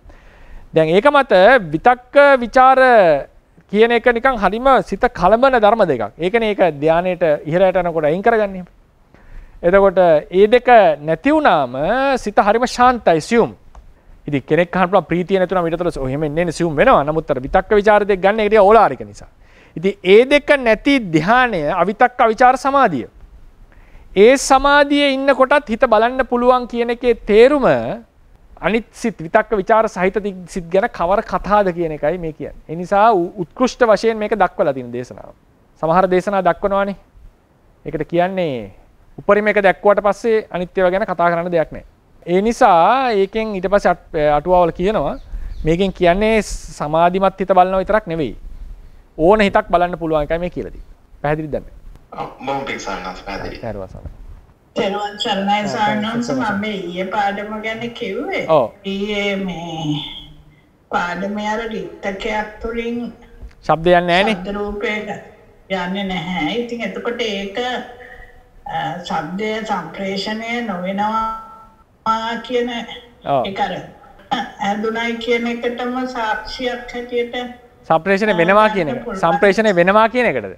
ඔව් වෙනවා වෙන්නේ නැහැ කියලා කිව්වේ රික්තකයක් තුලින් යන්නේ නැහැ කියන එකට. හැබැයි දැන් අපි ආලෝකය රික්තකයක් තුළ ගියාට ඒ ආලෝක රූපය ඒක ඇතුළේ තියෙන රූපය රික්තකයේ තියෙන රූපත් තුලින් යන්න පුළුවන් කමක් තියෙනවා. හැබැයි ශබ්ද රූපයට එහෙම ඒ රූප තුලින් යන්න බැරි කමක් තියෙන එක හේතුවක් වෙන්න බැරිද? ඒක තමයි දැන් උදාහරණයකට පාලි අටුවාවෙන් කියන්නේ ගමන් කරන්නේ නැහැ තියෙන තැන තව එකක් ඒ කියන්නේ අතන මේවා කරනවා කියලා. ඒකේදී එන ලොකුම ප්‍රශ්නේ තමයි අපිට ඇහෙන ප්‍රායෝගික ඇහෙන සද්දේ ගොඩාක් වෙලා යනවා. දැන් සාමාන්‍යයෙන් තප්පර 2ක් විතර යනවා කිලෝමීටර් මට මතක හැටියට 5ක්ද කොහොද ගමන් කරන්නේ සද්දේ. ඒ කියන්නේ යම් කාලයක් යනවා 50ක්ද 5ක්ද කොහොද. එතකොට ඒ කියන්නේ සද්දේ වේගය මැනලා තියෙන්නේ අද. ඒ කියන්නේ සද්දේ ගමන් කරන වේගය කියන එක ප්‍රත්‍යක්ෂව දන්න එක. තප්පරයට මීටර 340යි. ඒක තාම ඉහළ තාක්ෂණයෙන් මැනලා තියෙන එක. ඉතින් ඒ නිසා ශබ්දය ගමන් කරනවා කියන එකට තොරතුරු වැඩි. එතකොට මේකේන එක තමයි පුරාණ අරිකයි මම කියේ පුරාණ අටුවාව ගොඩාක් අද තියෙන විද්‍යාත්මක තොරතුරු වලට කිට්ටු එකක්. ඒකට තියෙන තා ප්‍රබල සාධකයක් තමයි රික්තකයේ ශබ්දය ගමන් කරන්නේ නැති. රික්තකයක් ඇතුලේ තුලින් ගැහුවොත් එහෙම දැන් අපි සද්දයක් පිට කරොත් මොකක් හරි එකක ඇතුලේ ඉඳලා එළියේ ඉඳලා ඊට පස්සේ රික්තකයක් තිබුණොත් ඒ රික්තකයේ ඇතුලේ ඉන්නවා නම් කවුරු හොට සද්ද ඇහෙන්නේ නැහැ. සද්ද ඇහෙන්න නම් රික්තේ අංශු හරහා ඇවිල්ලා හැපෙන්න ඕන විද්‍යාත්මකව ගත්තා. ඒක මහා අටුවාවේ අදහසමයි මේ කියලා තියෙන්නේ. වෙනස් ඊට වඩා වෙනස් නමුත් ඒකට කිට්ටුයි. අනිත් පැත්තේ ඉඳලා කවුරු තර්ක කරනවා නම් කියන්න පුළුවන් අර අවකාශයේ මොකක් හරි තියෙන්නට ඕනේ. අවකාශය තියෙන්න ඕනේ කියලා තියෙනවා. අවකාශය කියනකොට එතන මොකක්වත් මාධ්‍යයක් තියෙන්න ඕනේ කියලා නෑ. යතෝ චිද්දං තතෝ සවණං. යම් යම් තැනකින් සිදුර වේද අවකාශය තිබෙද එතනින් ඇහෙනවා. අවකාශය ඇති බව මම ඉදා විස්තර කරා සෝත ප්‍රසාදය යටතේ ක්‍රම දෙකකට විස්තර කරනවා. ශබ්දයයි මිනිස්සය අතර හිස් ඉඩසක් තියෙන්න ඕනේ. මොනවා හරි ආවරණ තියෙන්න බෑ. අනිත් එක කන් බිලේ පිරීලා තියෙන්න නැති වෙන්න ඕනේ. මේ දෙකම කිව්වා. අවකාශය ඇති බවට තේරවාදය ඇතුලේ විස්තර කරනවා. ඉතින් පිරීලා නැති වෙන්න ඕනේ කම්බරේ. ඉතින් කම් සිදුර. ඉතින් ඒ නිසා දැන් අපි දන්නවා පැහැදිලිවම භාණ්ඩ හරහා ගමන් කරනවා ශබ්දය. ගණේ හරහා වේගෙන්ම ගමන් කරන ශබ්ද සාමාන්‍යයෙන්. නමුත් ඒකේ මම හිතන්නේ සමහරවිට එළියෙන් එන එකක් ගණයක් තිබුණොත් ඒක හරහා යන්න හැකියාව අඩු වෙනවා. ගණයෙන්ම ඇති කරොත් ශබ්දේ ඒක හරහා ඊටාම වේගෙන් ගමන්. ඒක රේල් පීල්ලේ ඇහෙන්න කලින් කන තිබ්බම් පීල්ලෙන් ඇහෙනවනේ. අපිට අහසෙන් ඇහෙන්නට කලින්. එතකොට මේ හැම එකකින්ම ගම්ම වෙන දෙයක් තමයි මේක ශබ්දයක් තරංගයක් ලෙස ගමන් කරනවා කියන්නේ. ගොඩාක් ඈත ඇහෙනවනේ. රේල් පීල් එකේ ගොඩාක් ඈතින් ඇහෙනවා. ශබ්දය ඇහෙන්නේ නැති දුරේම. ඒ වගේ මේ වලින් කියන්නට වෙන්නේ ඒක ශබ්දය ගමන් කරනවා කියන එකට තොරතුරු වැඩි. මම මේ විශ්ලේෂණය ගන්න හිටියේ ඒක මම අද මේ විතක්ක විස්තර ශබ්දය ගොඩාක් තොරතුරු සහිත නිසා ඒක නිසා මේ ගත්තේ. මම පස්සේ දවසක ඒක අර කියපු ඔය ප්‍රායෝගික සාධක එක්කම අරගෙන මේක විශ්ලේෂණය කරන්න. මේ ශබ්දේ රූපය ගැන. ඒ තියෙන මත තුන. බොහොම පිං ස්වාමීන් වහන්සේ. තෙරුවන් සරණයි. අවසරයි ස්වාමීන් වහන්සේ මේ සමාන ස්වාමීන් වහන්සේ ඉස්සෙල්ලා මේ සම්පත් සාධනීය සූත්‍රය කියපුගේ ස්වාමීන් වහන්සේ ඔබ වහන්සේ විපකරේ එතන තියෙන්නේ විතක්ක ਵਿਚාර සමාධි සමාපන්නස්ස කියලාද අවිතක්ක ਵਿਚාර සමාපන්නස්ස කියලාද මොකද මේ බුද්ධ ජයන්ති ත්‍රිපිටකයේ තියෙන විතක්ක ਵਿਚාර සමාධි සමාපන්නස්ස කියලා අර පිටකඩ.lk එකේ ඔගේ අනිත් පැත්ත මේ කියලා තියෙනවා වහන්සේ රිෆර් කරේ නෑ අවිතක්ක විචාරක මම ගත්තේ බුද්ධ ජයන්ති ත්‍රිපිටකයේ අනිත් විදිහට තියෙන්නේ විතක්ක ਵਿਚාර කියලා. නෑ මේකේ තියෙන්නේ පාටික වාගේ මං බුද්ධ මේක මොකද්ද? චට්ට සංගායනායක බැලුවේ ඒක දින අවිතක්කං අවිචාරං සමාධි සමාපන්නං. හැබැයි ලංකාවේ ත්‍රිපිටකයේ තියෙනවා විතක්ක ਵਿਚාර සමාධි සමාපන්නස්ස කියලා අදෝලිපියක් දාලා තියෙනවා. ඒකේ තියෙනවා එහෙම එකක්. විතක්ක ਵਿਚාර කියලා තමයි බුද්ධ ජයන්තියේ තියෙනවා කියලා කියන්නේ. හැබැයි අටුවාවට ගියාම අටුවාව කියන්නේ මොකක්ද දන්නවද? ඕක අපහු එනවා මහත්මයා මේ පටිසම්භිදා අටුවාවේ. අවිතක්ක අවිචාර සමාධින්ති මේක ආපහු පටිසම්භිදා මාර්ගය එනවා අපහු මේක. අවිතක්ක ඔය හතරම එනවා අපහු පටිසම්භිදා මාර්ගය. ඒක අටුවා කියනවා අවිතක්ක අවිචාර සමාධිය කියලා කිව්වේයි. විතක්ක විචාර කෝබ විරහිත සංච චිත්තස්සාපි ඥානන සමත්තතං දස්සන්තේන මුත්තං. විතක්ක විචාර කැළඹීම විතක්ක විචාර වලින් කැළඹීම රහිත ශාන්ත වූ සිත පවා චිත්තස්සාපි සිත පවා දැනගැනි ඥානන සමත්තතං දැනගැනීමට සමර්ථ බව දස්සෙන් තේන වුත්තං දක්වමින් මේක දැක්වුවා බුදුරජාණන් වහන්සේ. සේස චිත්ත ඥානනේ පන වත්තබ්බ මේව නත්ති. විතක්ක ਵਿਚාර සහිත සිත් ගැන දැනගැනීමේ කතාවකුත් නැත. ඒ නිසා මේ අටුවාවල තියෙන්නේ පුරාණ පාළිය අවිතක්ක අවිචාර ලෙස අර්ථකථනය කරලා තියෙනවා. අපේ දැන් තියෙන බුද්ධ ජයන්ති ත්‍රිපිටකයේදී ඒක විතක්ක ਵਿਚාර කියලා හිතනවා. එහෙම ඉතින් තියෙනවා එක එක මේ ඕවට කියන්නේ ලේඛන දෝෂ කියලා. පොඩි පැටලවීම් වෙලා තියෙනවා. ඒතර ගොඩක් දැන් ඔය ගොඩාක් ගත්තම ඔය සබ්බපාපස්ස ගාථාවේ නහි සමනෝ හෝති පරං විහෙට යන්තෝ කියලා තියෙනවනේ. ඒක වුණත් ඒකේ අටුවා වෙනස්. වෙනස් එකක් තියෙන්නේ. සමනෝ හෝති පරං විහෙට යන්ටෝ කියලා අපි කියන්නේ. මේක නහි සමනෝ හෝති පරං විහෙට යන්ටෝ කියලා තමයි බුරුමේ අපි කියන්නේ. සහ අටුවාවේ තියෙන්නේ නහි කියන පදේ න පදෙත් එක්ක. ඒ වගේ සමහරලාට ඒ රටවල් වල තියෙන ත්‍රිපිටකවල පොඩි වෙනස්කම් තියෙන්නට පුළුවන්. ඒක සමහර ඒවා තියෙනවා දැන් බුද්ධ ජයන්තියේ තියෙනවා චත්ත සංගායන හදපු ත්‍රිපිටකය. නමුත් අටුවාවේ තියෙන්නේ වෙනම අටුවාව රිෆර් කරලා තියෙන්නේ වෙනම ත්‍රිපිටකයට. වෙන වචනයක්. ඒක එතකොට කියනවා බලන්න මේකේ අටුවාවේ තියෙන හැබැයි මෙහෙම එකක් මේක බලන්න කියලා ඒක කියලා තියෙනවා. ඒ කියන්නේ අටුවාචාරින් වහන්සේලාට තිබිච්ච ත්‍රිපිටකයේ තියෙන්නේ වෙන වචනයක් තිබිලා තියෙන්නේ. අපිට ආපු ත්‍රිපිටකවල තිබිලා තියෙන්නේ වෙන වචනයක්. ඒ වගේ ඔන්න වෙනස්කම් උතුමාද අහුවේ අර මේක ලොකු ඉතාම විශාල සූත්‍ර පිටකයක්, අභිධර්ම පිටකයක්, විනය පිටකයක්, ඊට පස්සේ අටුවාවක්, ටීකාවක්, සාහිත්‍යයක්නේ. ඒතර ඒ ධර්ම සංග්‍රහයේ ඔක්කොම එක විදිහට තිබ්බද? එහෙම තිබිලා නැහැ. ඒක ඉතින් ගොඩාක් වෙනස්කම් තියෙනවා වචනවල. ඔය බලන්නකෝ හේවා විතාරණ පොතක් අරගෙන අටුවාවක් කරන් බලන්න. ඒකේ අදෝලිපි වල කොච්චර තියෙනවද? ගොඩාක් තියෙනවා මේ මෙහෙම තිබුණා, මෙහෙම තිබ්බා, මේ version එකේ මෙහෙම තිබුණා කියලා. ඒ වගේ ගොඩාක් වෙනස්කම් තිබිලා තියෙනවා. මොකද ඒ තැන්වල ගුරුකුල අතරේ ඒක පාඩම් වෙනුවෙන් ලියමින් යනකොට ලොකු වෙනස්කම් වෙලා තියෙනවා කාලානුරූපව. ඒක බුද්ධඝෝෂ වහන්සේත් කියන සමහරු මෙසේ කියයි කියලා පාඨ ශේෂ දෙනවා. වෙන පාඨ දීලා තියෙනවා. ඒ පාඨ ශෝධනය කියලා එකක් තියෙනවා. බුරුමේ උගන්වනවා. ඒ පාඨ ශෝධනය. ඒකේ කියනවා කොහොමද පාඨ දෙකක් ආවම තේරවාදයේ ඇතුලේ ඉඳලා තේරවාදයේ මත පදනම් වෙලා කවර පාඨයේද වඩා සාර්ථකයි කියලා හොයන්න ක්‍රමයක් තියෙනවා. ඒක ධම්මාචාර්ය විභාගයට උගන්වනවා. ඒකට කියනවා පාඨ ශෝධන ණය කියලා. ඉතින් සෝදන ක්‍රමයක් ඒක. ඒක තේරවාදයේ ඇතුලේ උගන්වන ක්‍රමයක්. කොහොමද මේ වගේ පාට දෙකක් ආම වඩා ගැළපෙන එක. සමහරලාට පාට දෙකම හරි කියලා කියන්න පුළුවන්. එතකොට ගන්න කෙලින්ම රූප සිද්ධිය ආදී ව්‍යාකරණ මත පදනම් වෙලා සහ තේරවාදයේ මූලධර්ම පදනම් වෙලා ඒක සාකච්ඡා කරන ක්‍රමයක් තියෙනවා. නැත්නම් අපි සාමාන්‍යයෙන් කරන්නේ මෙහෙමත් තියෙනවා කියලා අපි ඒක විමසන්න යන්නේ නැහැනේ. එතකොට මේ විමසන ක්‍රමවේදයක් තියෙනවා. ඊට පස්සේ ඕකේ තවත් ඉතින් ඉදිරියට යනවා. ඊට පස්සේ ෆිලොලොජි ක්‍රමය කියලා එකක් තියෙනවා. සංසන්දනාත්මක අධ්‍යයනයේදී තව පාඨ විශ්ලේෂණය කරන ක්‍රම තියෙනවා. ඒතකොට ඒ ක්‍රමයෙන් ගත්ත දැන් උදාහරණයකට බුරුමේ සහ ලංකාවේ තියෙන වචන දෙකක්නේ. විරිය සහ වීරිය කියන දෙක දැකලා තියෙනවද දන්නේ නැහැ. අපේ පොත්වල තියෙන්නේ ලංකාවේ පොත්වල තියෙන්නේ විරිය කියලා. බුරුම් පොතේ තියෙන්නේ වීරිය කියලා. හරිනේ? මේකට හේතුව තමයි ලංකාවේ ලියවෙන එකේදී මේ විරිය කියන එක තමයි දාලා තියෙන්නේ. විරිය කියලා තියෙන්නේ. කෙටියෙන් විරිය. විරිය තියෙන්නේ. බුරුමේ තියෙන්නේ වීරිය. අපි කියන්නේ සූර්ය. සූර්ය. මොකද හේතුව බුරුමේ සිද්ධ වෙන දෙයක් තමයි සංස්කෘත බලපෑමට ඉඩ දෙන්නේ නැහැ. බුරුමේ තිබිච්ච මතයක් සංස්කෘත බලපෑම මත පාලි ඉගෙන ගන්නට කැමති නෑ. මොකද සද්ද නීති ආචාර්යයන් වහන්සේට තිබිච්ච ලොකුම ඕනකමක් තමයි සද්ද නීති ඉගෙන ගන්නකොට ඒක තේරෙනවා. තිබිච්ච ඕනකමක් තමයි සංස්කෘතෙන් පාලියට තිබිච්ච බලපෑම කපලා දාන්න. උන්වහන්සේට ඕන වුණා පාලිය වෙනම භාෂාවක් කියලා පෙන්වන්න. උන්වහන්සේකට ලොකු උත්සාහයක් දරලා තියෙනවා. මේ සද්ද නීති අධ්‍යයනය කරනකොට අපිට තේරෙන එකක්. එතකොට ඒකේ පද්ම පදුම මේ පදවලදී වෙනම පාලි ණය ක්‍රම දෙනවා. නමුත් ලංකාව කියන භාෂාවේ ලංකාව කියන රට ඉන්දියාවට කිට්ටු නිසා සාමාන්‍යයෙන් අපි ගත්තොත් මේ රාජකීය පඬිතු විභාගය කරනකොට පාලි සංස්කෘත සිංහල. සිංහල ඉගෙන ගන්නකොට අනිවාර්යෙන් පාලි ඉගෙනගෙන තියෙනවනේ. පාලි ඉගෙන ගන්න සංස්කෘත ඉගෙනගෙන තියෙනවා. මේක තමයි සාමාන්‍යයෙන් ලංකාවේ තියෙන අධ්‍යයන ක්‍රමය. ඔය අද රාජකීය පඬිතු ආදී ක්‍රමවල. ඒකට සංස්කෘත බලපෑම කොහොමද ආවේ කියන එක ලොකුවට උගන්වනවා. සංස්කෘත වලින් පාලි වලට බලපෑම. මේක බුරුමේ කැමති නැහැ. මෑතක තමයි බුරුමේට මේ අදහස දැන් ටික ටික රඟා වෙන්නේ. සමහර ස්වාමීන් වහන්සේලා ඒකට ගොඩාක් උනන්දු කරනවා. දැන් සංස්කෘත ඉගෙන ගන්නට කියලා. එතකොට මේකේ තියෙන එකක් තමයි මේකට හේතුව බුරුමේ මේක හදන්නේ වීරස්ස අපි පාලියෙන් හදනකොට වීරස්ස භාවෝ යකාරේන භාව තද්දිතේ. වීරස්ස භාවෝ විරියං. වීරි ඊට පස්සේ ඉකාරයක් ආගම වෙනවා. එතකොට වීරිය කියලා පදේ හැදෙනවා. මේක රස්ව වීමක් කියලා එකක් නෑ. එහෙම රස්ව වෙන්නේ නෑ ඒක පාලි නීතිය. එක එක විදිහට රස කරන තැන් තියෙනවා. නමුත් මේක වීරියයි. මේක රස්ව කරන්න හේතුවක් නෑ. වීරස්ස භාව වීරයාගේ ස්වභාවය තමයි වීරිය. වීර කියන පදෙන් හැදෙන්නේ. මෙතනට එන්නේ කොහොමද දන්නවද? මේක එන්නේ සංස්කෘත පදයෙන්. වීර්ය. වීර්ය සංස්කෘත පදය. මේක මම ඉංග්‍රීසි අකුරෙන් ලිව්වම ගොඩාක් පැහැදිලි. මේ long e මේ තමයි සාමාන්‍ය යන්නේ, මේ තමයි දීර්ඝ යන්නේ, මේ තමයි අයන්න, මේ ආයන්න, මේ උයන්න ඌයන්න. o a දෙක එහෙමයි ලියන්නේ.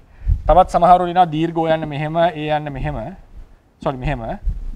සාමාන්‍ය ඉංග්‍රීසි අකුරට ගන්නකොට ඈන්න කියලා එකක් තියෙනවා. ඈන්න ලියන්නේ මෙහෙම, ඈන්න ලියන්නේ මෙහෙම. මේ තමයි සාමාන්‍යයෙන් ස්ටෑන්ඩඩ් රෝමනයිසේෂන් කියලා කියන්නේ. රෝමන් අකුරෙන් සිංහල අකුරු පාලි අකුරු ලියනවා. පාලි අකුරු ලියනවා සිංහල අකුරු වලින්. එතකොට පෙරදිග අක්ෂර ලියනකොට. එතකොට වීර්ය ලියන්නේ මෙහෙම. මෙහෙම ලියන්නේ. මෙහෙම ලියුවොත් විරිය. මේක වීර්ය. දැන් මේකේ තියෙන එකක් තමයි සංස්කෘත පාලි තියෙන සම්භවය උගන්වනකොට සම්බන්ධතාවය උගන්වනකොට තියෙන නීතියක් තියෙනවා. නීති වගේක් තියෙනවා. ඔය පාලි ව්‍යාකරණය වගේ ෆිලොලොජිකල් රූල්ස් කියලා කියන්නේ ඒවට. එකක් තමයි ස්වරයක් ආගම වෙනවා. යන්නක් ආගම වෙනවා. යන්නක් ආගම වෙනකොට මාත්‍රාව ආරක්ෂා කර ගැනීමට තිබිච්ච මාත්‍රා ගාන ආරක්ෂා කිරීමට මාත්‍රාවක් වැඩි වෙනකොට දීර්ඝ ස්වරය රස්ස වෙනවා කියලා නීතියක් තියෙනවා. ස්වරයක් එකතු වෙනකොට මාත්‍රාවක් වැඩි වෙනවා. ඒක අඩු කරන්න දීර්ඝ ස්වරයක් තිබුණා නම් ඒක රස්ස වෙනවා. වීර්ය යන්න ආගමේදී විරිය වෙනවා. එහෙනම් වීර්ය වලින් විරිය කියන එක හැදලා තියෙනවා. එතකොට මේ සංස්කෘත සිංහල බලපෑම තේරුම් ගත්ත ස්වාමීන් වහන්සේලා ලංකාවේ මේක පිළිටනවා. බුරුමේ ඒකට එන්න දෙන්නේ නැතුව පාලිය තුලින්ම තද්දිතයක් ලෙස වීරිය කියන පදේ හදලා තියෙනවා. සූර්යයත් එහෙමයි. සූර්යා නේද? අල්රයන් තියෙන්නේ. එතකොට මෙතන ඉකාරයක් ආගම වෙනකොට මේක රස්ස වෙනවා. සූර්ය. සූරභාවං වහන්තෝ මිනිස්සුන්ට සූරභාවයේ ගෙන දෙමින් හටගත්ත නිසා ඉකාරාගමය සූර්ය. මේ විදිහට එක හේතු තියෙන්නට පුළුවන් මේ පාඨ ශේෂ ඇති වෙන්නට. ඒක බුරුමේ උගන්වන ක්‍රම සම්ප්‍රදායේදී මේකට එන්නේ නැහැ. සම්ප්‍රදායික අධ්‍යාපනයේදී. මේක අපි ආරණ්‍යවලදී ඉගෙන ගන්න ක්‍රමයක් නෙමෙයි. මේක සාමාන්‍යයෙන් රාජකීය පඬිතු එහෙම කරන සානස්සලා ඉගෙන ගන්නවා මේ ක්‍රමය. මේක වෙනම අධ්‍යයන ක්‍රමයක් ලෝකේ තියෙනවා. ඒක පාලියට විතරක් තියෙන එකක් නෙවෙයි. ඉංග්‍රීසි භාෂාව හැදිච්ච හැටි, ජර්මන් භාෂාව හැදිච්ච හැටි, මේ හැම භාෂාවකටම මේ කම්පැරටිව් ස්ටඩි කියන මේක පාලියට විතරක් ගෙනාපු එකක් නෙවෙයි. සමහර විටනවා මේ බුදුදහම නසන්නට පාලියට ගෙනාපු ක්‍රම කියලා නෑ. මේවා ලෝකේ අධ්‍යයන ක්‍රම. ලෝකේ තියෙන භාෂා කුලක වෙනම එක පාඩමක් කරන්න පුළුවන් එකක්. ඒක වෙනම භාෂා කුලක ඒවා අධ්‍යයනය කරනවා කම්පැරටිව්ලි. ඉංග්‍රීසි හැදුනේ මොන භාෂාවලින්ද? ඊට පස්සේ ජර්මන් අද දින ජර්මන් හැදලා තියෙන මොන භාෂාවලින්ද? ඒ වගේ කුලක අරගෙන. ඒක එකක් තමයි පාලි අධ්‍යයනය කියලා වෙනම එකක්. ඒක ඒ කට්ටියගේ තියෙන ලොකුම චෝදනාවක් තමයි ඔය පාලි කම්පැරටිව් අධ්‍යයනය කරන. ඔය ක්‍රමයට අධ්‍යයනය කරන අයගේ තියෙන ලොකු චෝදනාවක් තමයි යුනිවර්සිටි වලට සල්ලි දෙන්නේ නැහැ. මොකද ආකර්ෂණීයෙන් මදි ඒ භාෂාව තාම. ඒ කියන්නේ ප්‍රසිද්ධ වෙලා නැහැ තාම. ඒ නිසා පිටරට යුනිවර්සිටිස් වලින් ඒ වෙස්ටර්න් ප්‍රොෆෙසර්ස්ලාගේ තියෙන ලොකුම චෝදනය KR නෝමන් තමයි මේක හිටපු මෑත කාලේ හිටපු අතිශයින්ම දක්ෂ උගතා. ඔහුගේ ලෙක්චර් එක මම අහලා කියවලා තියෙනවා. ඒකේ තියෙන ලොකුම ප්‍රශ්නයක් තමයි සල්ලි දෙන්නේ නැහැ. මේ රිසර්ච් කරන්නට. මොකද ආකර්ෂණීය භාවය මදි. ඒතර එහෙම ආපෙකක් තමයි මේ පාලි ෆිලොලොජික් ස්ටඩීස්. ඒක බටහිර වෙනම තියෙනවා. අපේ ලංකාවෙත් ස්වාමීන් වහන්සේලා අතර ඔය බුද්ධ ජයන්තිය ලියපු ස්වාමීන් වහන්සේලා බලංගොඩ ස්වාමීන් වහන්සේලා ඒ හිටපු ඒ යුගයම මේ ගැනුම තිබුණා. දැන් එතකොට පාඨශෝධනය එනකොට දැන් වීරිය කියලා බුරුම් පොතේ තියෙනවා. ඒක දකින්නවා බුද්ධ ජයන්ති ලියනකොට. නමුත් අපි ගන්න විරිය. ඇයි? මොකද්ද ඒක ආපු පදනම? මේක දන්නේ නැතුවද? නෑ මේක දන්නා උන්වහන්සේලා. නමුත් එන්නේ මේ පදනම. වීරිය කියන එකෙන් විරිය හදලා. සංස්කෘත බලපාමෙන් හදලා තියෙනවා. වචන නිසා. ඒ වගේ නමුත් බුරුමයකට ඉඩ දෙන්නේ නැති නිසා තාම ඒ පාලියටම ඇලිලා තියෙන නිසා ඒකටම ඉඩ දෙන්න නිසා මේ වගේමයි වචන නිර්මාණය කරන්නේ. ඒ වගේ සමහර තැන් අද කාලේ තියෙන වෙනස්කම්. එහෙම නැතුව ඒ තැන්වලදී නානා වෙනස්කම් ඇති වෙන්නට පුළුවන් එක හේතු මත. ඒ පාට ශේෂ ඇති වෙන්නට. ඉතින් ඔබතුමාගේ ප්‍රශ්නේ මම වෙන පැත්තකට ගියේ. මේ ඉතින් ඒ නිසා මේ අවිතක්ක අවිචාර කියන එක සවිතක්ක සවිචාර කිය තමයි බුද්ධ ජයන්ති තියෙන්නේ. එහෙමයි සායනස බොහොම පිට තෙරුවන් සරණයි. තෙරුවන් සරණයි තෙරුවන් සරණයි. මේ රැස් කරගන්න දුනා වූ කුසල සම්භාරය තව තවත් ධර්මඥාන භාවනාඥාන දියුණු කර ගැනීමටම හේතු වේවා. බුද්ධ ශාසනයේ චිරස්ථිතිය පිණිසත් හේතු වේවා කියලා ප්‍රාර්ථනා කරමු. බුද්ධ ශාසනං චිරන් තිට්ඨතු බුද්ධ ශාසනං චිරන් තිට්ඨතු බුද්ධ ශාසනං චිරන් තිට්ඨතු සාදු සාදු සාදු